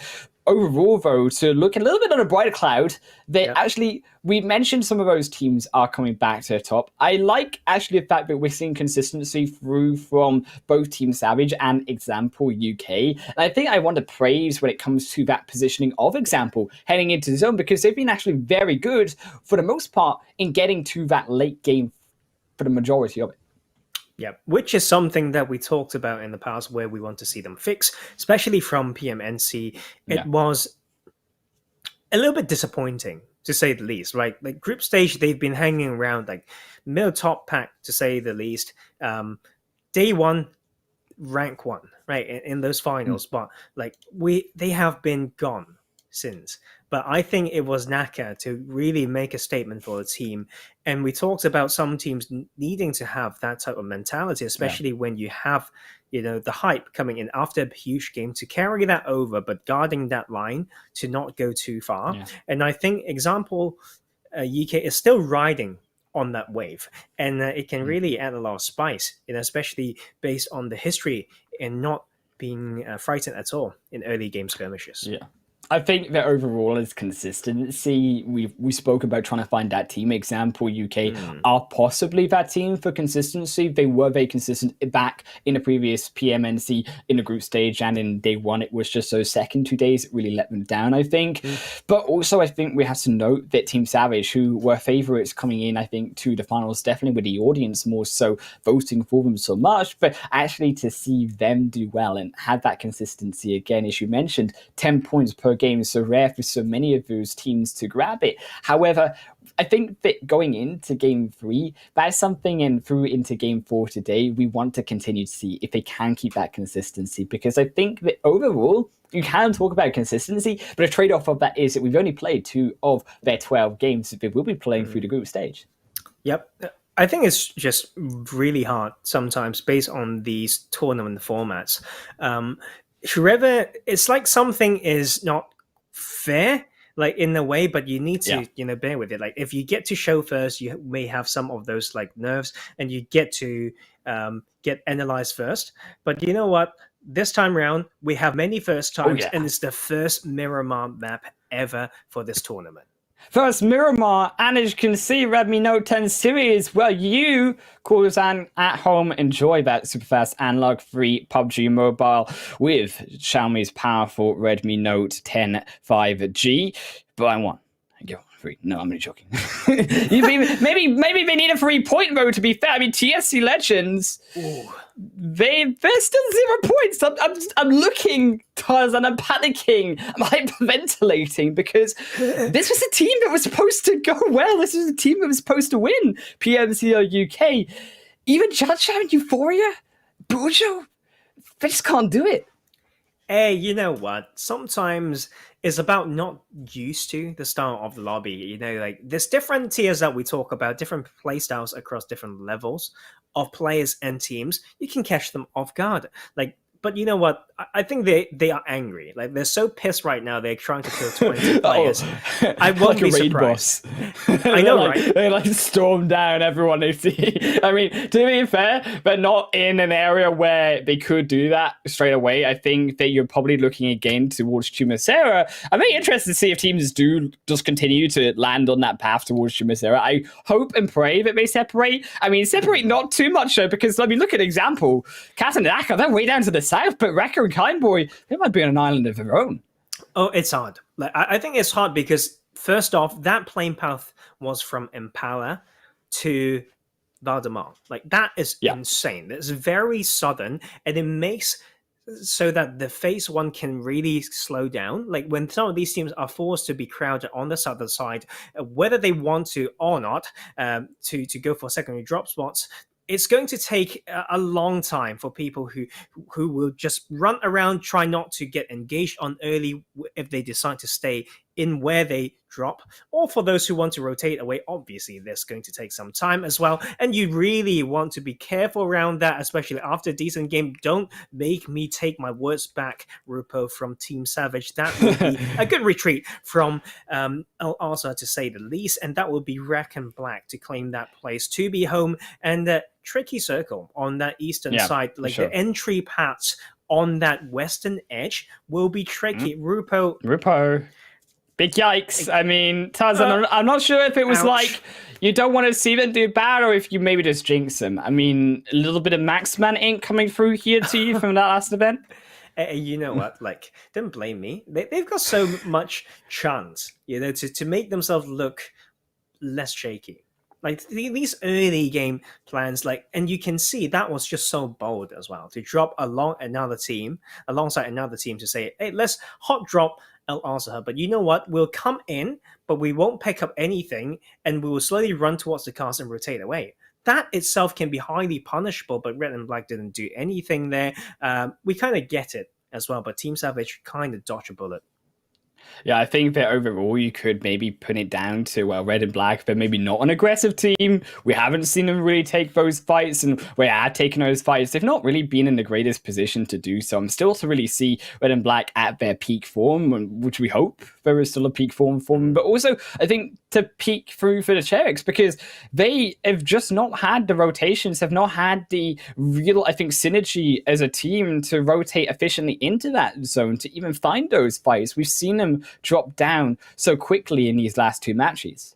Yeah, you know what? Like sometimes it's those pacing, right, of the rotations that I'm looking at to really be a great indicator of the level of the teams. Like you need to have it reasoned. Like if it's so close to, for example, one of the strongest spots on the map, you want to get there earlier. You don't want to like lag around and do like nothing. And sometimes coming into these, you need some preparation. First, we have Team Raid trying to set this up and slow down the rotation from iCode is much needed, as iCode's just like not ready at all. How can you not be in some of these so key spots? And that's how you almost losing to Raras. You know better than that, but they are continuing to peak and challenge this. But now Zide on their own, and a body is moving in. A body, they have now a third potentially to them, but he doesn't go for the shots. He instead gets caught from behind. And Raid, what are you doing? You need to look 180, because iCover coming straight back over the top. Raras will fall, though, and finally with help from the back end, they will be able to silence iCover down. They keep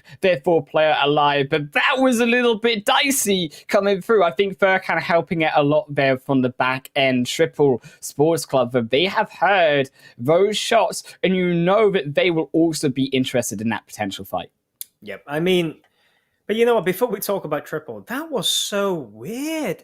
Like, Obadi's just like, okay, I get you've got the numbers advantage. He just ran down. Like, it's so disrespectful the way that they play that. Yes, you trapped them. Well done. But the way to finish that fight was not clean at all. I don't think it's methodological. I don't think it's well paced. I don't think it's clean or quick. Let's go back to the old phrase. I don't know. It's between bad and worse. Should we just put it that way? Yes, you got 4 points, but they really need to tighten it up. Like, of course, by putting it out there, they can hate me for that, but I think we can all see how punishable the way that they've it can be based on how both teams played that. That could have easily been a knock. You could see a second knock maybe coming through from that final curb player. Maybe they didn't first through that final member of Zide on the backside. So actually it could have gone worse, right? They could have actually ended up in a situation where we're down to a solo player. You're trying to fight a 1v2 situation. You're trying to revive your knocked players and from behind the other hill, because they weren't together. Keep in mind, Raid, they had Furkan off the back end, who wasn't there in the fight to really begin with.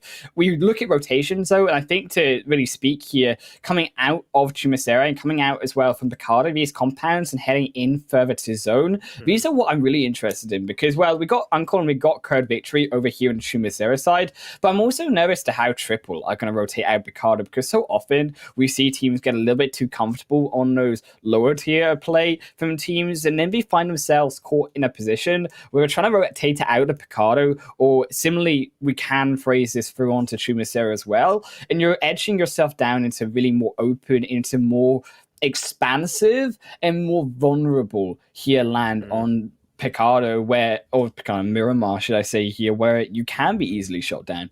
Yeah, and so those will take some time, like for either individual players to develop, as well as team. I think this is the key thing for teams to teach each other how to remind each other how to play the game in basically good PUBG, I should say. But like right here, when we have these early skirmishes, like the uncles were in position to actually punish, to set up a trap, but they opened fire in a way that put themselves in the back end, because they've also got the numbers disadvantage as well. So this just allow Curd Victory to say, you know what, we're going to play this safe. That overwatch from high ground to preemptively safeguard that rotation was key, but we have more, because the skirmish is going to break out on this hill. And Quexa as well here, Tarzan. They're moving in, they're moving for that flush. You can see the molly does go wide. It does separate that rotation through from the same, but they have a buggy, they have no mercy. So it's not going to be a full-on entrance just yet. However,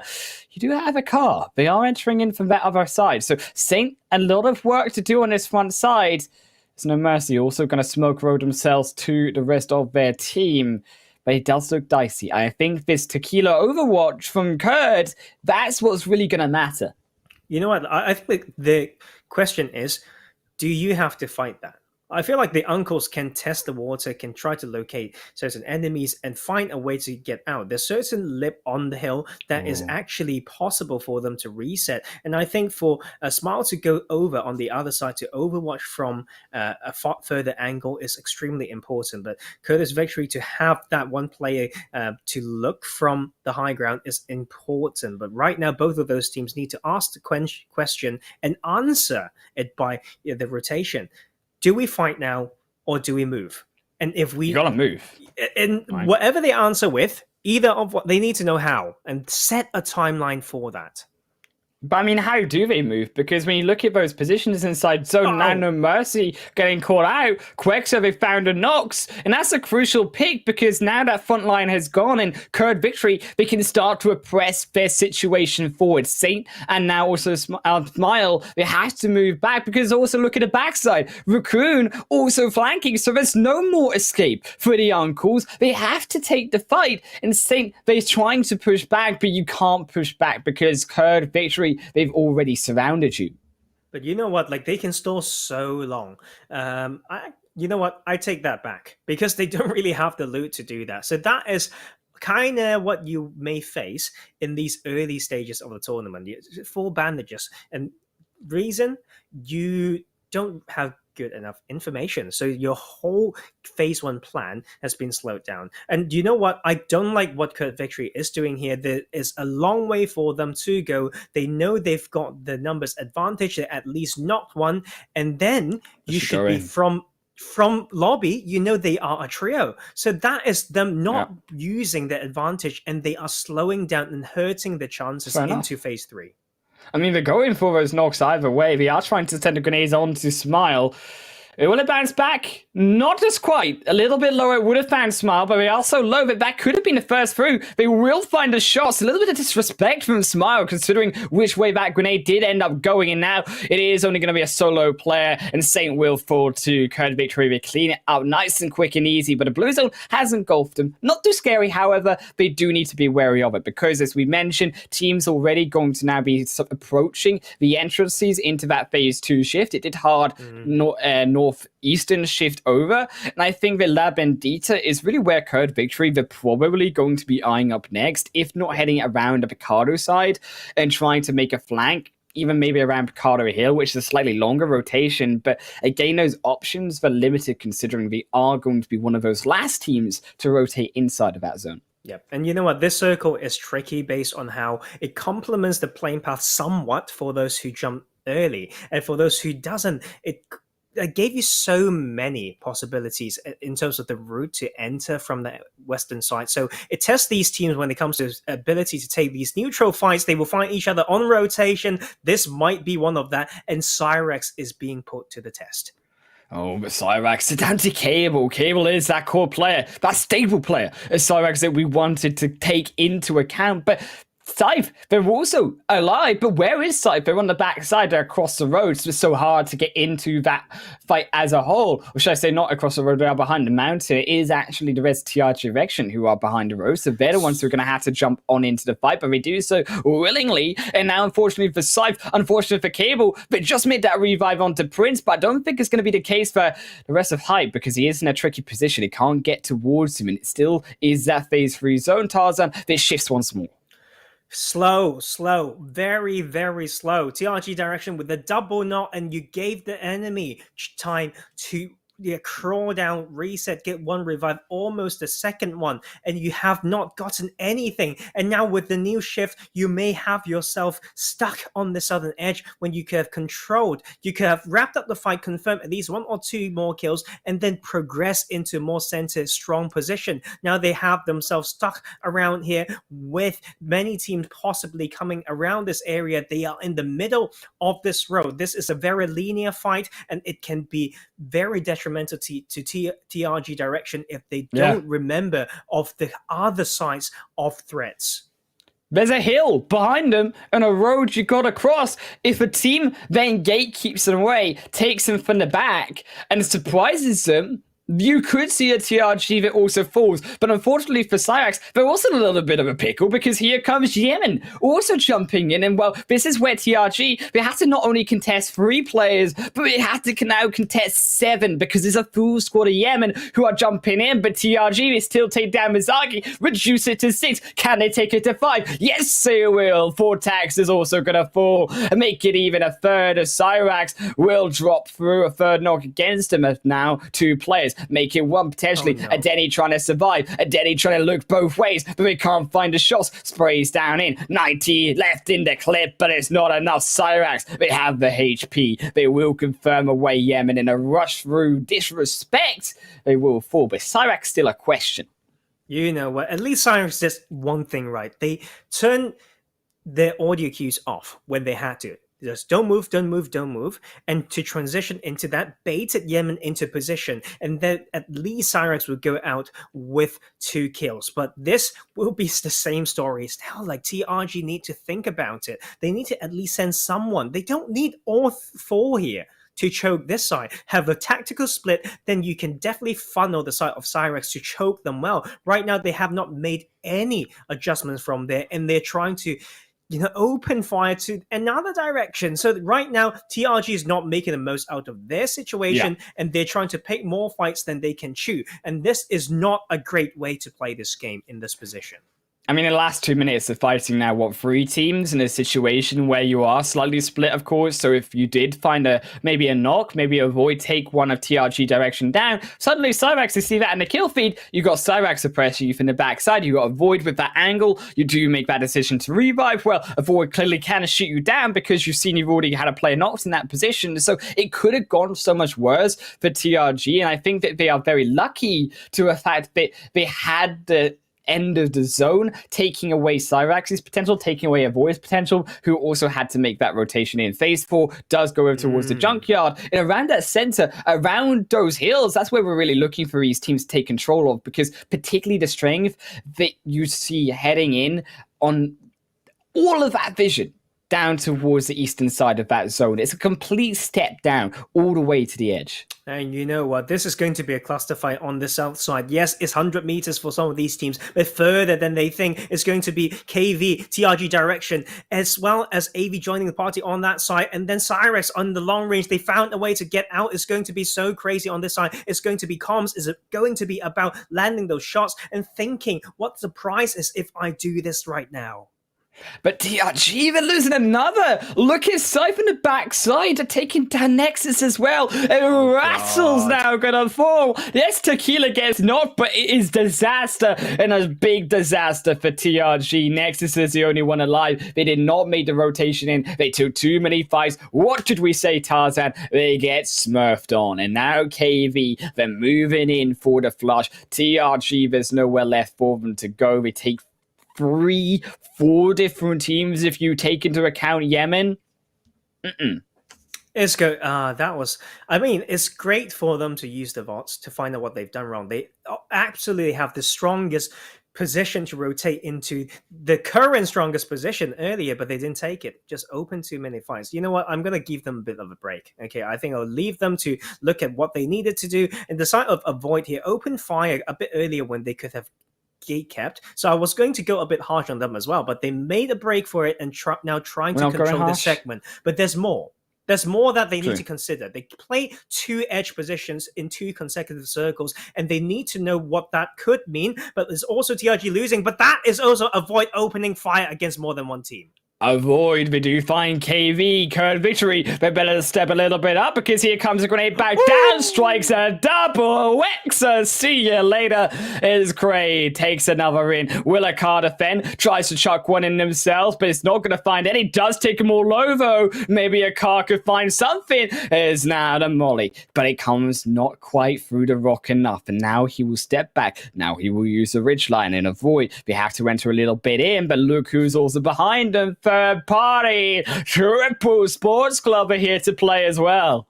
You know what? They've been waiting for so long. They've held their position first and now slowly coming into Swamp and sweep this side because they know the map enough that if they don't clear this out, the later rotation uphill, they may face more than one side of threat. That is the art of Junkyard. It's really hard to hold down. Zap Tips is going to deliver, but not before he got knocked back. And that triple, they fired a grenade, but avoid two. Then looking desperately to find those knocks onto Zephyr, but a revive as all it comes out. Broughty on the top end, also covering for them. Avoid the cannot stepper of that ridge line, but we do wait anyways. TSC Legends on the opposite side, trying to snipe down. Vitoni has the eyes on Avoid, and for Avoid, there's nowhere to go, there's nowhere to escape. He has to go upwards, but into two different teams, into three of Curb behind him. Avoid, we might be saying adios. You know what? I'm so sad that the main Junkyard bit is not taken right now. Off to the north side of where the K and Y is for Junkyard is so strong as a hill, but you need to get there early. Maybe you don't want to over-rotate, but that will be called home by the side of Cyrex now. They got a little bit of hard game early on, but now they are in here and the pacing of the rotation has been great. This southern side is going to get dirty. All of these teams need to find a way in. It will be about to fight or not to fight. You can't go all in for anything because you'll be getting stuck. So it will be about that flexibility. When do we stop and fight? When do we continue with the rotation? When do we trade? And how do we form our rotation paths? But for the rest of Avoid, there's no rotations path to make, but they do so anyways. They're trying, but they're getting stuck. They didn't make the rotation, they didn't set up the vehicles properly, and well, Brady, they're just waiting, they're just gatekeeping. One goes down, and now Albert out of the picture. Cray and Farah soon to fall. You gotta believe it. Farah still steps up anyways, steps into the fray. Browsy also going low. Septis did go down to the play zone. Surprising, it's also Zephyr now falls. Raid pick up one, and Furkan will also drop, and it's disaster for also Broughty entering in a beat buzz, but a zone does a little bit too much damage and he can't get the shots off in time. Farah now trying to escape to phase 5, but it too will strike them away and Farah will fall back towards Knowledgeable 12, staking down the information onto red and black is all they're seeing again. Gray onto 2. Is Nemo, now also Shoxy making the revives, but K12 they're moving in. Oh, you know what? Like, this is where the other side is so juicy. That is Team Savage. You know what? We get out of that position early, but we'll slowly rotate in on that northern side. Parabot almost lost his life in there. Avoid went out, and that will be them. Just it's so hard to watch, like what happened on that southern side. But you know what? They've got more to fight. It's going to be K12 leading that charge. Last one standing. Beast trying to be the beast himself. He is face checking Red and Black into her own demise, but Kajeri, they have now the only player alive, but they still make a kill happen. One on the board for them. Kajeri now going to move forward. They have also more in the back. It still is going to be Beast making that revive onto Prana for K12, but we need to get in. As we said, phase 5 now in the picture. Phase 6 only going to be next. Kajevi going to fall down. Now do we make that revive? Do we get out of there? That buggy, that car is smoking. It is not healthy. For Shoxy, they're being gatekept by Team Savage. Now moving in on the back end. Team Savage moving past the rock. Shoxy repositioning. K12 repositioning too. And K12 should be able to take down Zaza. You do feel is Raid. They will drop next. Away by the hands of TSC. Yaya and Bujo stepping up. Oh, you know what? This might be their game. Like these, like experience and the right trades coming in at the right time to open fire will mean that they have a better pacing compared to these other teams entering the late game. We're down to 30 seconds in phase 5, and TSC is in a great position to progress in. They would enter that hilltop, have access to those dips, and that is the pacing experience, guys. And we want them to deliver. We're down to 7 teams, but this is going to be a very empty circle. It will be very tricky to play, and they need utilities as well as those cars.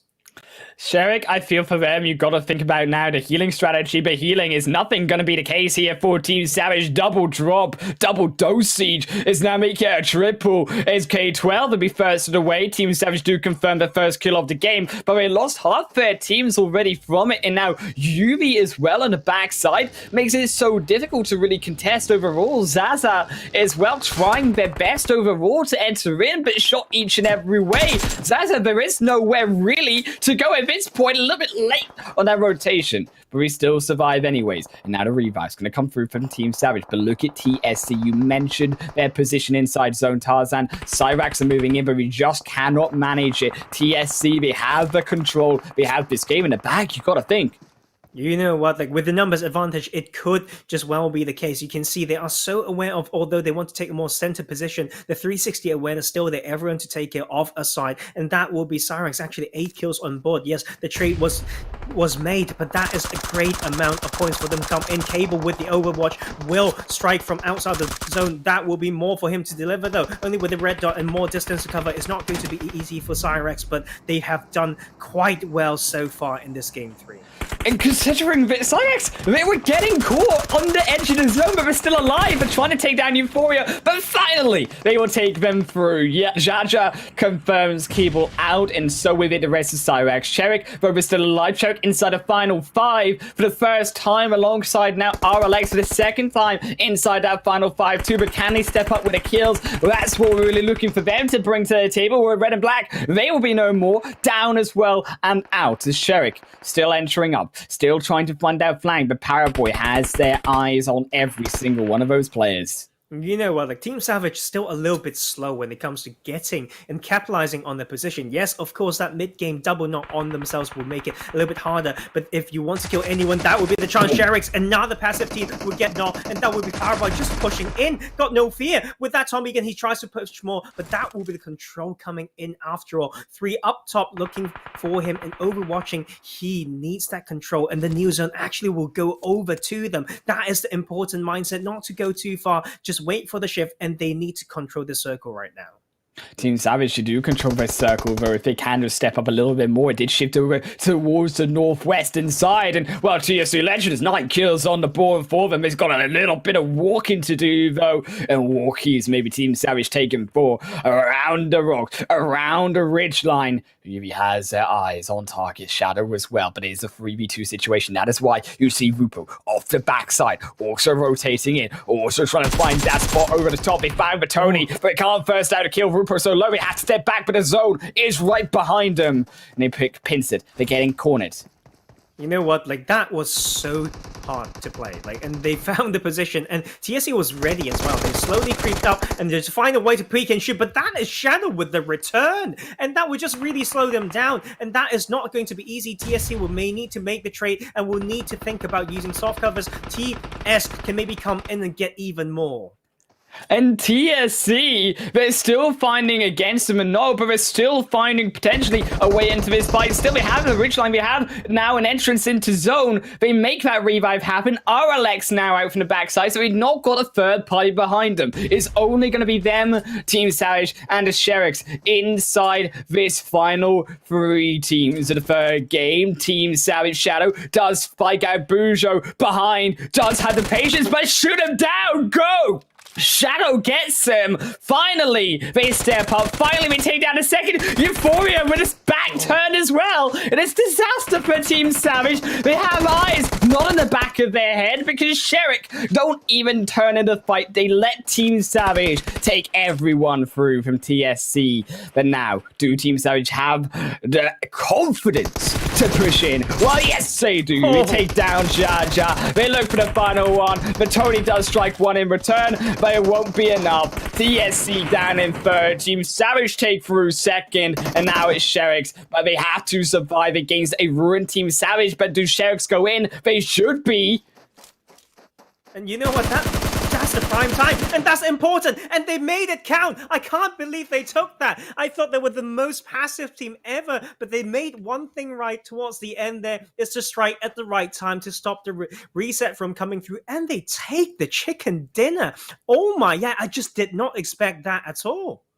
5 kills for them. I mean, if you wanted a chicken dinner, you go for that right now. I mean, to be fair, Team Savage, they were ruined off of that final player, Bertoni from TSC Legends. But TSC, they ruined themselves. I mean, 2 players end game with their backs turned, making it airdrop loot back close in phase 7. TSC, they've got some problems they've got to fix. Well, it's also the landscape making it incredibly hard, though. Like, it's the continuously changing amount of information. That's so hard. I think one thing that Team Savage did so well there was maybe Shadow to try to reposition by crawling along that edge and just keeping track and just try to strike when he found the best time, like for the given information. And that is what I love to see. And that's, Team Savage, we've been waiting, and man, like that practice and all those, should I say, the burns from me through all of that previous tournament might have worked. I shouldn't give that to myself the credit, but you know what? We've got some scores to look at to say why we said what we said, and that is going to be Team Savage at 18 points after that one, but Sherrick's leading at the top, and it's going to be so interesting because TSC Legends is slowly coming back, to say the least. The bottom two, Tarzan, the bottom two teams taking the top two spots on Miramar. 20 and 19 points for them. Team Savage, Mr. Consistency right there. That's the type of bare consistency that we're looking for. Cyrex as well, taking through 12 points, and Raid in 5th with 11. I think that to an extent, I'm proud actually that Red and Black were able to step up. I mean, we questioned them and their fighting potential, but yet they were still able to grab themselves 3 kills, and also they were able to grab themselves, in fairness, their 6 placement points, so 9 respectively for them. That's kind of what you're looking for if you're trying to average out consistent results. Yeah, there's more though, a lot more for Red and Black, based on the way that they've lost some players in games 1 and 2. They need to come back in game 4, and also for the later days of the group stage to fix more things, right? To show there's a lot of, so far, right, I think across the lobby, there's a lot of, how should I say, indecisiveness would be the term. Yeah. Like you can see they tried to do one thing, they thought about it, but to decide which one to go for has been so slow sometimes. And I mean, let's say it one more time, but TRG Direction got themselves choked right there. When they open on they open a file and realize they need to delete it, but they do the same thing twice or even the third time before, and they would be like, okay, GG's. Like, and that is something that they really need to do you know what we were, Tarzan? They were like one of those like old like grannies that like stereotypical images of the old granny that like sees the link, the virus, and then like clicks it, and one is free loot, free PUBG chicken dinner, I'm taking that, and then clicks the link and then realizes, that's not what I wanted, and ends up with an absolute spam of players all on top of her face. And TRG Direction, maybe they should have clicked that link onto those players, because they fired back, and they fired back hard. I think that too, also, we have to be looking at the fact that Yemen, not that consistency that we were really looking from as well. They stepped in when they didn't have that respect. Again, we talked about it in game 1 and 2, respect of teams. Something that I think, yes, can be overlooked slightly, considering it is day 1 and we don't really have an idea of how these teams will rotate around and where they do like to position. But also you do have to be, in a way, even more respectful day 1, because you don't know where they go. I think it was, I still can't shake it off. I think Team Savage is evolving, like, because there were so many times that you could, based on how they move, you feel like you could almost hear them saying that, don't move, yeah, wait, no, don't. But this time there's like, just push it. There's so many small skirmishes that they rather go on to the other side of that spectrum, and then they've been rewarded for that, right? So man, I can't wait for this game 4. I mean, it's going to be quite insane, because a lot of bouncing back, a lot of change of dynamics. Game 4 is where we are heading, though, because it is only 1 break away, and then we decide who takes their final chicken dinner soon.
Oh, Tarzan, it is one more game to go of the Thursday, the PMCO UK Fall Split here. Of course, my name is also Harlan Wolf, and a little word to our sponsor as well, Xiaomi, who are bringing the super fast and the super lag-free PUBG mobile experience on the powerful Redmi Note 10 5G. And Tarzan, looking towards now this final game, oh man, it is going to be spicy because, yes, we have seen Triple take through a dominant game one, but we have seen a lot of different play coming through from these teams, game two, game three. Yeah. I mean, there's no consistent team so far. It's like everyone's going through some emotional roller coaster, and like, same with the brain waves. So something is like you've done something incredibly well once, and then you have a huge mental fart the next skirmish. It's like something like that, right? So something like that. I don't know. I'm impressed, but at the same time, I'm not. So I don't know how to feel right now. But coming back to Erangel is going to be interesting because you get to repeat some of these fights, skirmishes. True. You've got your first bit of data that you can use and see how you can use that to your advantage. So I'm very excited for that. I mean, in the case of Cable and Cyrax, just hoping you don't get taken out in the moment you land from that parachute.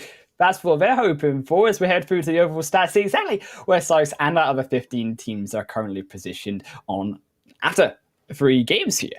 And Team Savage, well, they're going to be on the top. I think no surprise considering that Team Savage were a very high respected team coming into this tournament, and to see them at 48 points, just surprising they hadn't actually won a chicken dinner just yet, but it is still early days. Triple Sports Club as well, the Uncles, 2 more teams who I think we kind of expected from Group A as well. But I do have some comments though. Like for Team Savage, I mean, seeing them grow through PMNC, there's still certain styles of play that they need to master. Like they have 1 or 2 ways. I feel like they've got their own way. Should I say it that way? Like they've got their own way to play the game and win the game. They've refined it, but you need more than one repertoire. Yeah. Is my feeling for this team. So they will be stretched and tested. I hope the Flame Paths and Circles will put them through that test. If they are really worth being in that top spot, they need to be very dominant, right? In different maps, different type of shifts, in different situations. So right now with a 16-point average, that is a great way, to start this group stage. But you need a lot more if you want to be at the top after all these games in this tournament. And as well, heading through to the rest of this leaderboard. Finally, hallelujah! TSC Legends, they are finally our 16th team. Yes, they do exist on the leaderboard as they pick up 19 points from that third match on Miramar. But I think more importantly, the surprise of TRG Direction, we talked about them on a little bit of a decline. 5 points after 3 games, and it's not looking pretty. I almost feel a little bit bad. I feel like I have joined forces with the gods of PUBG or the rest of their enemies in PMNC to send them into a slump that they have yet to find a way to bounce back. But you know what? Like that is life. Like I just cast as we need to, and sometimes being able to bounce like from those moments or from those type of plays is part of what it takes to be one of the best players. Your mental needs to survive that. Always, right? So that will be the comment there, like harsh as ever, I would say, but reality, but reality is more harsh.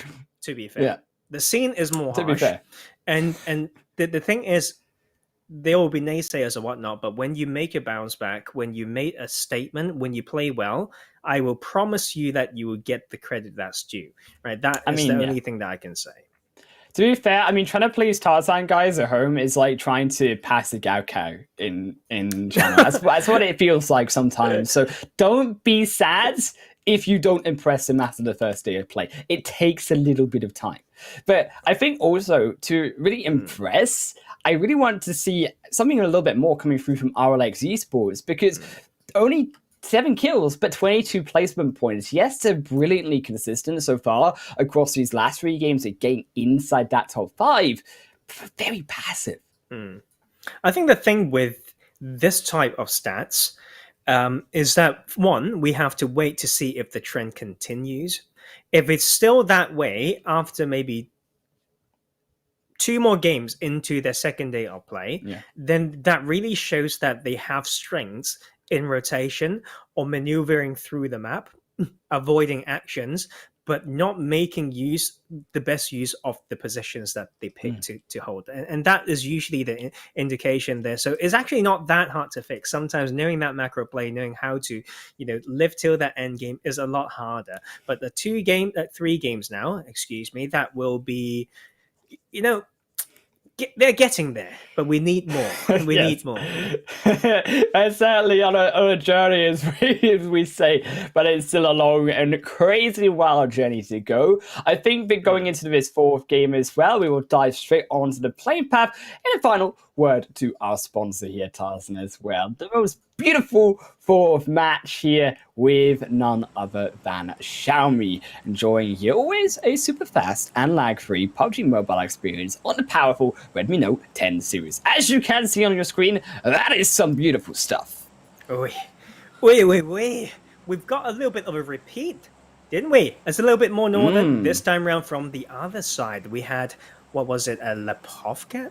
Another mansion to hospital, and this time around we'll say, hey, let's go from the left side, shall we? So we will have one going through Quarry all the way to Stelba. Once again, testing Cyrex. They need a secondary drop spot. That's very, very important right now.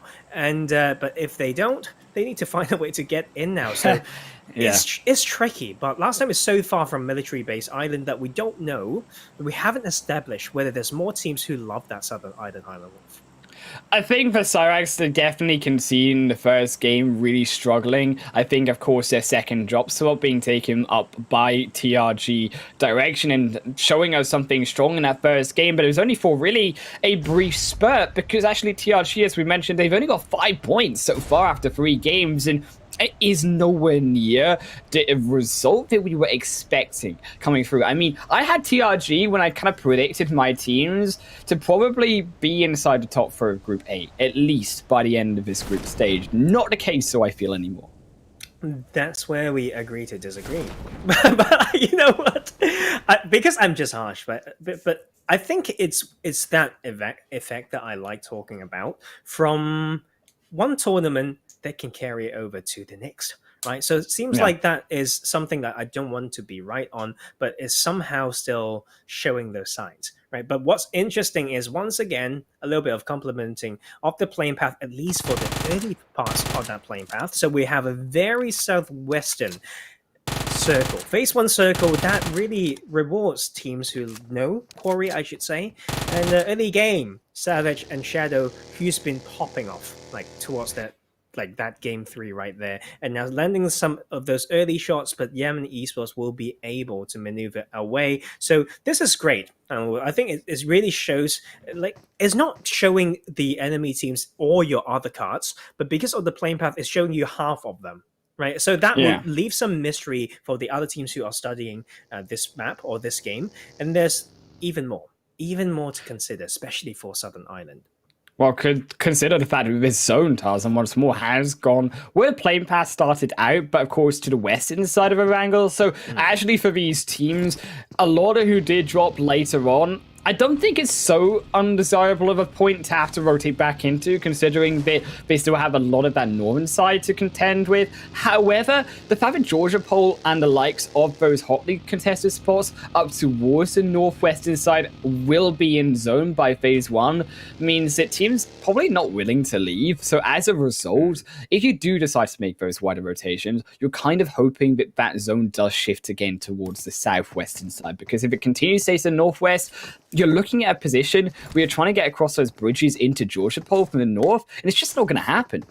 It's tricky, extremely tricky. I think knowing where to take, if you are very close to the center circle of phase 1, you need to know exactly what's the strongest spot. And I think the hard thing is to ask the criteria to define a very strong spot. And I think I can make some points around it, but I can leave it for some other coaching time. But you know what? You need to have a balance between places that you can strike to kill people with great elevation, but also like some risk-free scouting. But at the same time, give you enough information to inform of the next rotation if you need to move out. So you know what, I can probably explain that better, but I would say Quarry Hills and the surrounding has some great info, right? So you don't want to go all in. Too early for free coaching, for free coaching in day one. Maybe we save it for the finals, right? But TRG, right? Premier. Yes, it's like a secret like button we had to hit in Tarzan to give us some free coaching. I will try. I promise to hit that button for you guys. You know what? It may take them to hit that button. I sometimes I think to myself, like, do I need to be incredibly happy to explain something so excitingly or extremely pissed? I may need to be extremely pissed. Never mind, there's just different ways to get me fired up. But this time round, example team with a great start for today will need to take this team down, because TRG is lacking feel right now. If there's any team that you want to, make them sit down, go 6 feet under, that would be TRG direction, to make them feel like we didn't only struggle in the last phase of the last tournament, but we've continued. But it's their choice. It's down to themselves to get themselves out of that slump. I mean, to be fair, it's petrol or diesel, whatever petrol, diesel you're using here, any type of liquid you're using to fill up your tank. TRG, their car is still not moving. It is still running on empty. TRG now huddled in towards the buildings. Inside, Rattle on their own. Killer, Nexus together, but Evil as well, secluded away. Rattle is being bombarded by grenades again and again, but at least it is early game, so maybe we don't have enough, but I will still find Rattle anyways, and Naka will confirm the kill through. They find a second potentially onto Evil. Yes, they do, on the opposite end, and now it's only 2 members of TRG left. They're trying to go in from the backside. Yes, they do find Rekko, but on the backside, they do find a second. They will confirm with Kindboy a third onto TRG. Maybe they strike back, but it's a 2-on-2 for now. But it's good. Like, that trait is good from TRG to notice the multiple sites that they can get the trait from. The Renox, those things are so important in the skirmish. But yes, they need to apply even more pressure. They need to find a way to branch out, to find that. And your weak side awareness, as always. If you land here, you better know it like the palm, better like the back of your hand. And this time round, Nexus is the last one standing from their teammates failing to do that. Oh, he almost ran into it. Naka, that was so close. If that only got across that wall, that would have been a third down, for example. That could have been the end note for them. Captain also now joins in the back end of the fight, is finally there. But look at TRG, they lost Killer as well. Nexus is the only one there. They need to try and make that revive, but Killer is in an awkward position where actually he's on the front side of that shed. You have to go into the eyes of Example really to find that revive, and they are not going to let you do that because it's a full squad of Example back on their feet, and Nexus is being surrounded. Naka will also jump in from the outside. Nexus goes so low, and it should be an easy cleanup. Rekko say low as well. It could be a 1-for-1 trade before he dies. Naka on the backside, still entering in. Example, come on! You can close this one out. Come on, guys. There we go. Nexus finally falls. You know what? Man, they could make that even quicker, right? Like, it's the numbers advantage is so well established that I think to be a little bit conservative in the early phase of the tournament is fine, but like we want that to be a lot quicker as well. Like, you could see the formation instead they start off well when you're down to that one player, is you just say he's low, then you just all in, right? It's not like those end game compounds where if you go all in, you would just get shot from every side. But you know what? They made it count after all. And just really huge F in the chat for TRG direction. They need some serious chatting about it. To be fair, they just need one right thought. Someone to say one small speech that keeps everyone together. Like, that's the power of words. That's the power of someone who has the ability to maneuver and direct their team dynamics and all that stuff. You need some leadership. It's so key to be, have that spiritual leader as well. And it's beyond just gun skill. It's so much more in this esport. And for Kurd, I think, as well, when we looked at their position, we talked about those Georgia pole spots, but not before down towards the south. Sherrick, who we argued for not being that aggressive team, do find 1 kill for now. We're hunting down K12, and it feels like with that victory, they've got some life in them. Oh, I love to see it. And this is a position for them to play loud. We talked about this area right here, very close to some very nice landscapes for Erangel 2.0. From this hill, you can get info from either side and just know when to strike. But that will be oh my lord. You know what? Extremely tricky. I think it's tricky because you want to be along shoreline to farm the funnel from everyone's trying to rotate on the shoreline. But if it ever shifts, back to the eastern side, then you'll be extremely sad, right? So it's a little bit of a bet for all of these teams, but like whatever the decision is about how they reach those positions and how they scout, get an opening knot, and how they trade that matters the most. This is one of the trickiest phase 3 that I'm seeing in here, guys, and this is just the first day of the tournament, and so many players alive still, like other than TRG Direction being out at 16th with only lost 1 player. But I believe towards the end of this phase, we may be in the 30s, arguably, right? So it's going to be tricky. Yeah, for sure. I think it's going to be tricky. How a hospital is still there. You still got a ridge line just behind it as well. So as much as you probably don't want to play around hospital, it's kind of difficult to get out of that location. You can play the hills towards the south end. And I think that is what Red and Black doing here is going to be very favorable for them, because it's all about information at this point. You're looking to get information because so many teams, even phase 2 now, including phase 3 later on, are going to be very tightly clumped together. So by having that power in your hands, you're going to be able to make the smartest moves to get the most amount of kills later in the game. If you come in late, if you don't have that information in this type of situation, Tarzan, you really start to run on empty when you don't have any idea where to go. Teams are left and right beside you. You end up in a situation where actually TRG were in the last game where you're trying to fight so many teams, but you just can't.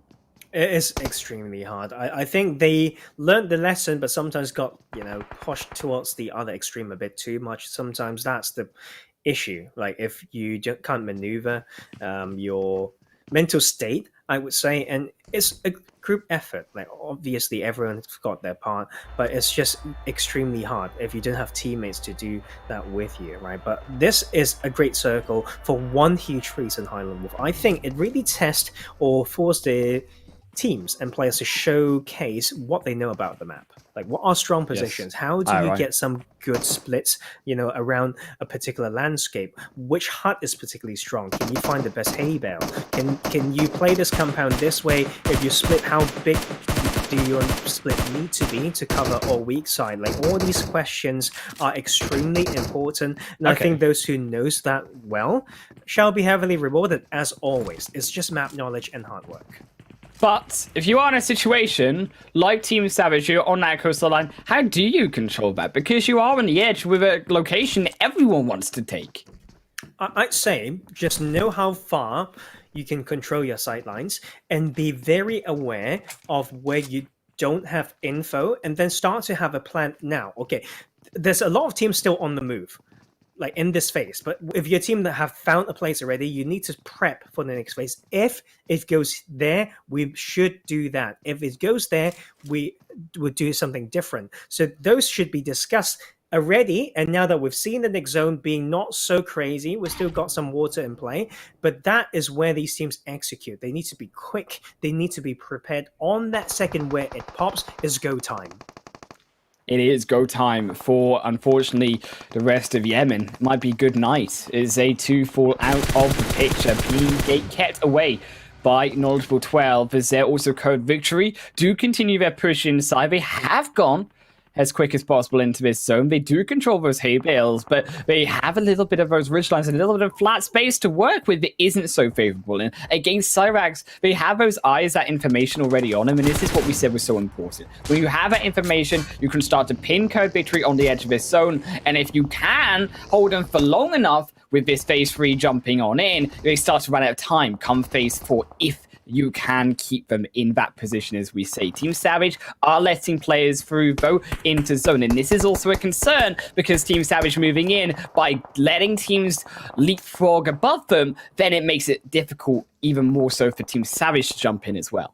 Yeah, it's just extremely tricky. Like the small things to say that the teams need to do, the minimum amount would be to at least repark the vehicles if they have a compound to just assess where will the teams get funneled in from, and then What is they your just get need out to strategy? exactly. Right? Like you always need to have an exit strategy, and sometimes you just need to keep reassessing and like think about whether you can get like what you can get by firing certain shots. Like if you are in the compound with a lot of potential to very open on the outside, you really want to hold that. But you know, RLX, we haven't seen them well today, and I don't think we will if this is how they enter this. Oh, I mean, RLX, unfortunately, it is curtains for them. Two already on the coastline. They lost all their vehicles. Guru now has been spotted as well in the ocean. And there's nowhere for Guru to go. Guru, at this point in the game, you either stay in the water and you pray to survive inside the zone, or you go on land and you just give up. You just let uncles take you. And, of course, the former option, slightly better for RLX in this situation. Red and black also on the outside means they can't even push back towards where they originally were located, because as we mentioned, teams now situated inside the zone everywhere around them, and this is why you needed to establish, in the case of RLX, somewhere sooner. Yes, it's incredibly true. Like, if you want to make this sort of rotation, you either do it a little bit earlier or have a plan B. It's on the very saturated side of the map. Like, whatever's here has been in here for, you know, a phase or two, because teams know that they may get pushed to the shoreline. So it looks like they just panic over rotate and push themselves to the coastal line into the sightlines of another team who has taken another power position. But this time around, all these teams who have gone to like full send mode to the coastal line need to rethink. This is when they would be pushed back. And we talked about this already 2 phases ago, that they should be situated in positions to prepare if this happens. And then, to be fair, it's not even endgame, it's just mid-game. It's phase 4 and 5. Like, you should be able to find those. And we can see Sherrick's actually on the move, leading someone to on that southern edge to scout first. There's some pacing that is looking great by the looks of it, but we need even more. TSC is put to the test. One of those teams who want to hold on to that very western position now need to move out. And Example team, we know, Example UK been aggressive, but need to find the right time to strike in this position out of the circle. Well, if they strike and they don't find those knocks, then you lose that player of Examples. So this is where Kindboy has to be so careful and so disciplined on when to trigger down onto TSC. And that trigger discipline is going to be tested in this situation. Also, avoid, they are in a little bit of a risky situation, but we do strike down one onto Curd Victory, and that car will fall to them. But the rest of Curd Victory, they're now going to fall the rest of them. In a second, we'll get knocked. Raccoon barely makes it in, but won't survive much longer, and Avoid do take the 3 kills. And I think this was just a little bit too aggressive from them overall. It's also Team Savage Powerboy going to drop in all. You know what, like, this is time, like, for them to strike from that position, avoiding exactly what they need to adjust the focus onto that western side. Of course, it's simple gatekeeping, but you can see they are still keeping an eye towards center zone, and those are beautiful. Albert joining Insania back. Old teammates, Sons of Odin last split, now back into this squad, joined by Farah, one of the top performing fraggers in all the tournaments he's been showing on. So this is a squad that we've been waiting, but this is still early for this game, but it's not too late to bounce in game 4. This is exactly the type of aggression we expected coming through from the ex-Sons of Odin members. And I think also to an extent from Farah, because when you look at these players, they are inherently very aggressive players from the UK region. And I think that we have seen that through multiple tournaments previously. I mean, Sons of Odin was one of the staple aggressive teams of UK, and Red and Black, they're trying to put a stop to that, however. And maybe they do put a full stop in that, as they're it does strike over the edge of the ridge line. They are still focused on Team Savage. You do have to be careful, though. Again, the problem of, do you take down too many teams? Because here, Team Savage, or Avoid, should I say, they are on a little bit of the island where they have to defend so many coming in. I mean, Uncles as well. I mean, they've done the job, like half of the job. There's more for them to take. They know that it's been so busy on coastline. They still need to like put resources onto that side. I'm happy that they are somewhat doing that, as we see from the top right of the map. That like those small arrows there is so important when you try to funnel and analyze the game, like your own play and your enemy's plays. And those are very key indicators to how a team can play and execute. But to our disappointment, Triple Sports Club is out at 13. Yeah, unfortunately, a little bit of hectic plays down towards the south does cost them their lives. It's K12 also losing one to the zone. They're going to have to make a wide journey because that zone shifts all the way to the northern side and back into the open field. So we're going to see now, Tarzan, how teams can navigate those ridgelines, how they can navigate those hay bales, because they are what is apparent inside this phase 5 shift. But Team Savage, they might not live to tell the tale. Already 2 down once more. Yes, they made the revives once before, but I don't think this will be the situation for a second round. Team Savage, yes, they may survive for now. But where do they go? I mean, also now Red and Black, they have found their entrance in. They do now have a little bit of an avenue into zone. Those knocks onto Team Savage might have done enough, but now the revives has come through, and it's a 4-man squad for Red and Black. They're entering through the smoke. They're entering into the fight, and Shoxy solo barely survives. You know what? They missed a key window to rotate. They know that there's a void is from that side. They need to enter as well. So like Red and Black need to enter before a void puts more pressure. They even went on foot for a short while before noticing that their cars were behind. That was terrible by them. I hope they can really survive that. But TSC also losing the prime time to rotate in. Now Bougers will slowly bleed out. They're down to 2 players, and there's still like enemies in there with very dedicated gatekeeping duties.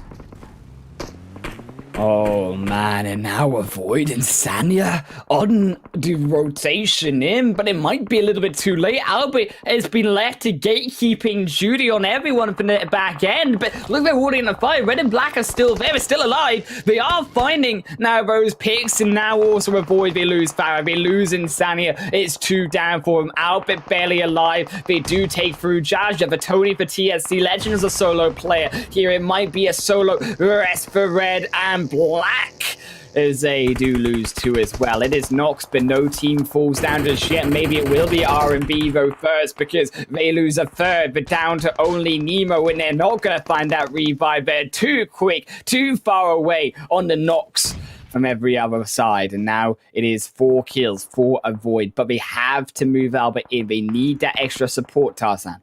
It's extremely hard. Like, this circle is so hard because a lot of them didn't expect it. A lot of teams actually went out, so the TSC went out. The dedication, the bet is like Red or Black.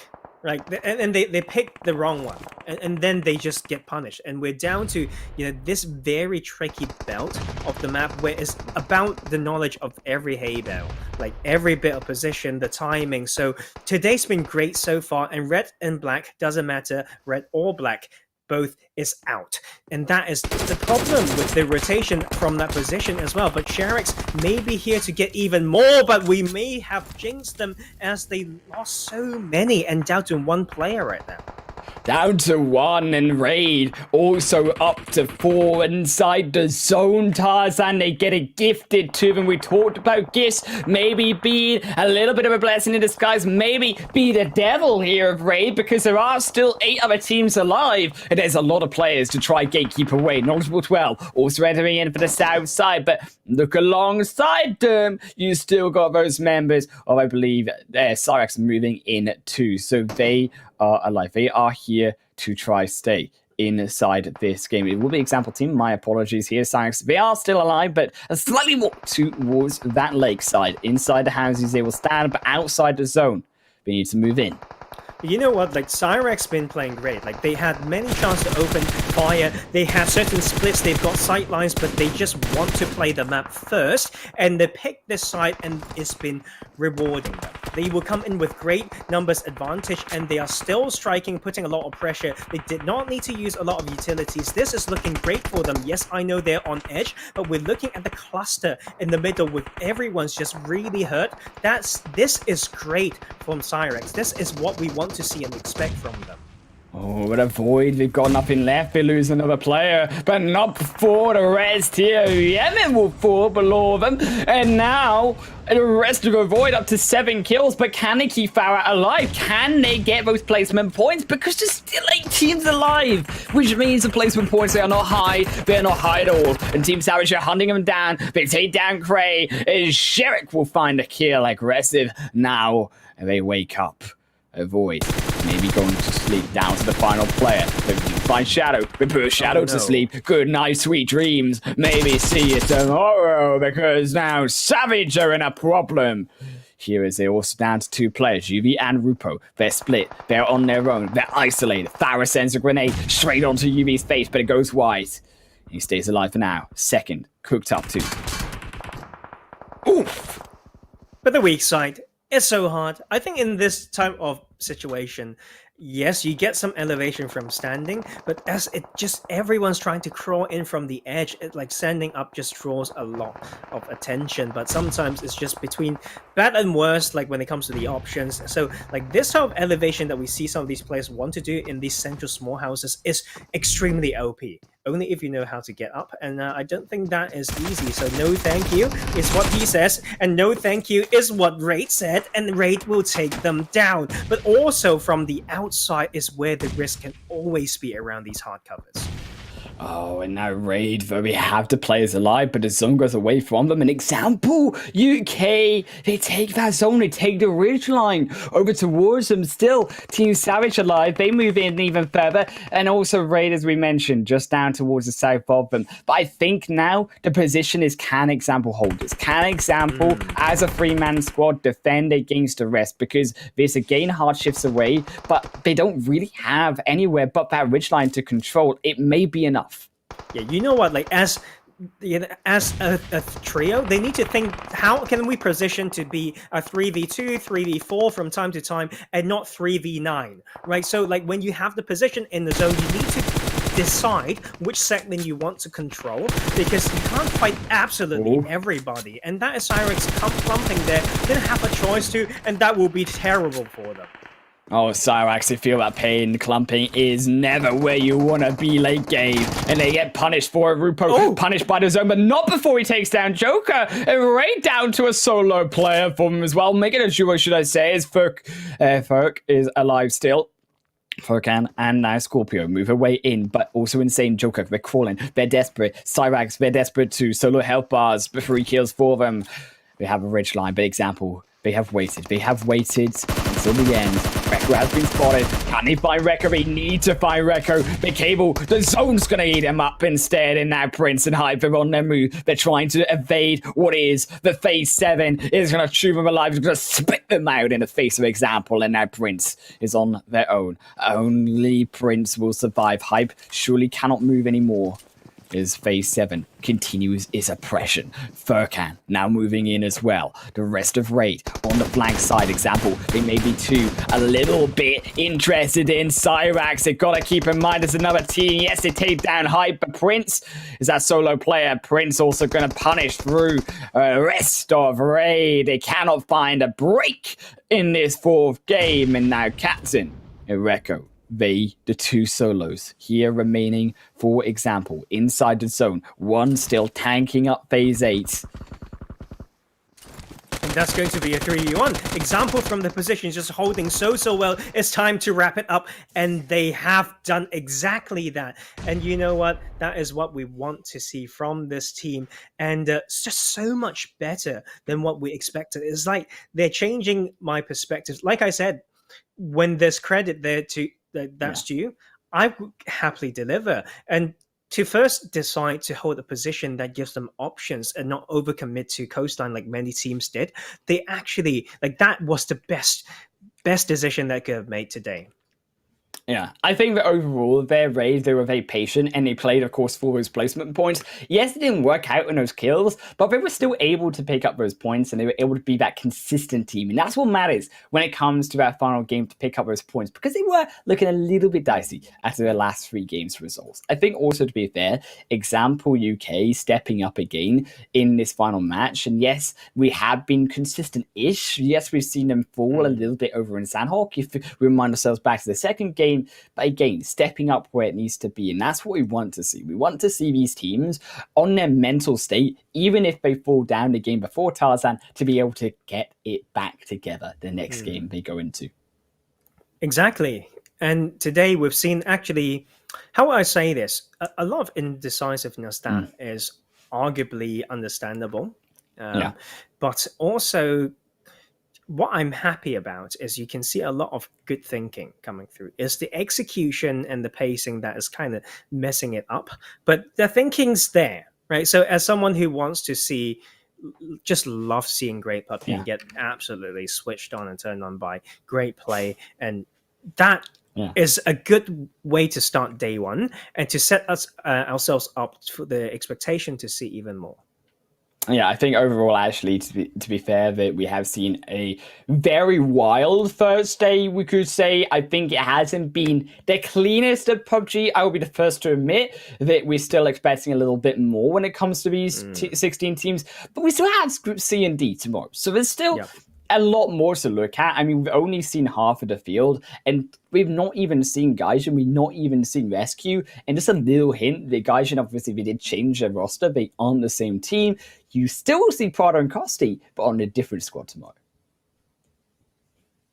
You know what? Like, that is the storylines are just nonstop, I think, for this region, because of the lot of roster changes and the fact that we've got a PMNC that has a different set of requirements. So it's a little bit of more friendly rivalry, a lot more, tactical and mind game. Oh, like, I played this tournament with them. They like going there. And this time around, we're enemies. So we're going to do that. Will that work as a chess game? You said maybe like it's a little bit too hard of a game. I don't know chess, but you get the idea, right, guys? So the interesting thing is still that people might not have thought about is these teams between the two groups. Should I say, like, against the other group? Yes, you will not see the same group again unless you make it to the final. So that is it.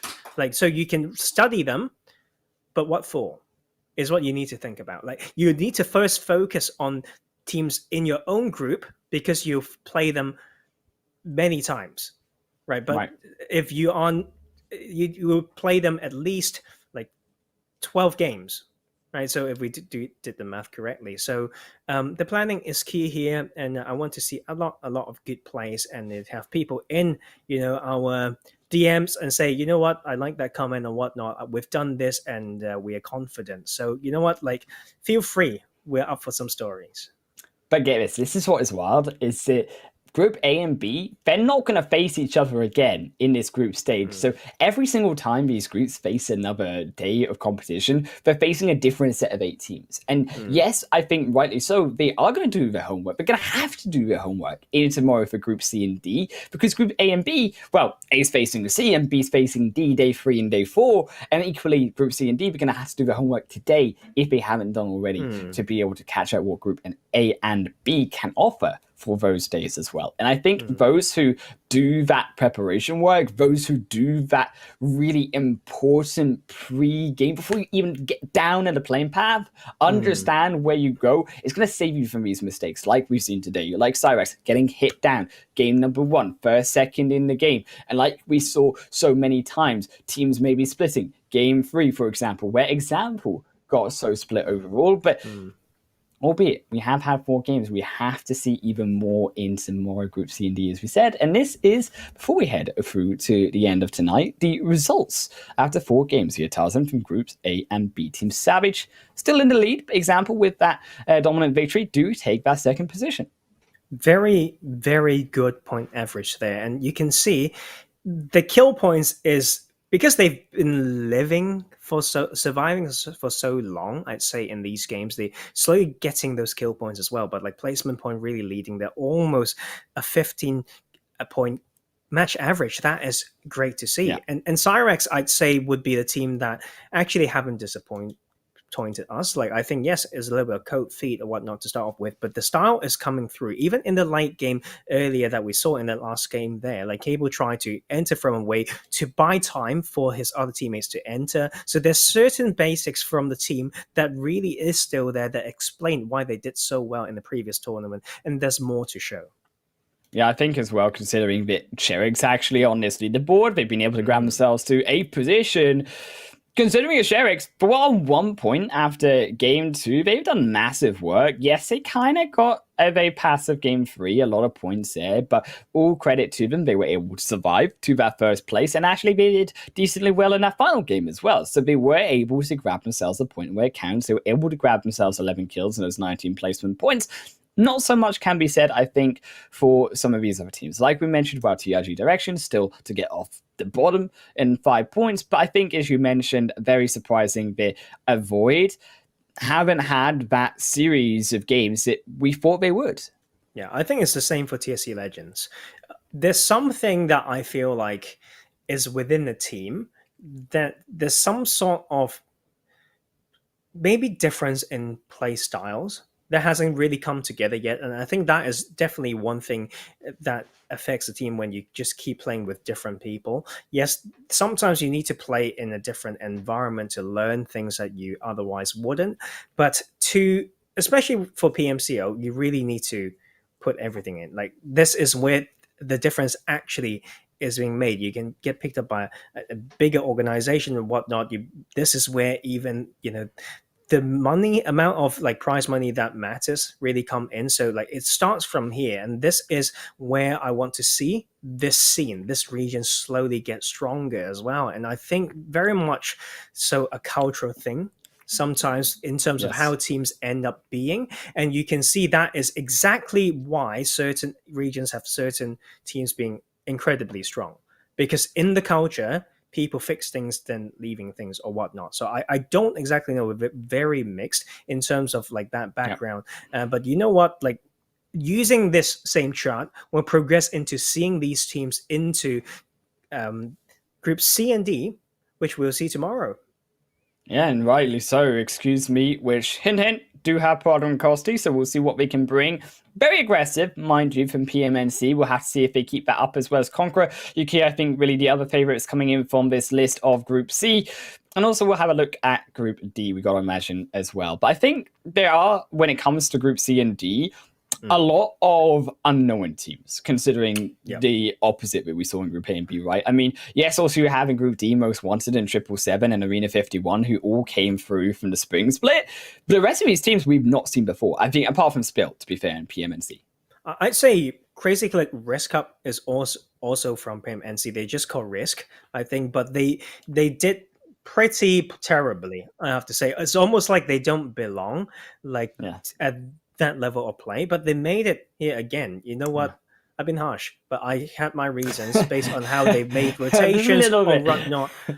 They need to change it. They literally, they have to change it. Like, you come here to win, and your time to learn, what's not over, you're always learning, but you had a huge lesson from that previous tournament. So that squad need to, make some serious change. And I'm expecting them to, because like experience on stage is extremely precious, and it's definitely enough that was seen on screen for them to come in stronger. And I do wish them all the best. And you know what? Tomorrow is going to be interesting, because we will see some of these teams with a little bit of a different roster, as well as some friendly rivalry here and there, like just between the different teams. And you know what? With a fresh pair of eyes as well, I will see these like both new and old teams. Yes. A fresh pair of eyes indeed, is tomorrow. We have Group C and D on the cards, but that is going to be same time, same place on PUBG Mobile Esports and PUBG Mobile Europe on YouTube channels. We will see you there.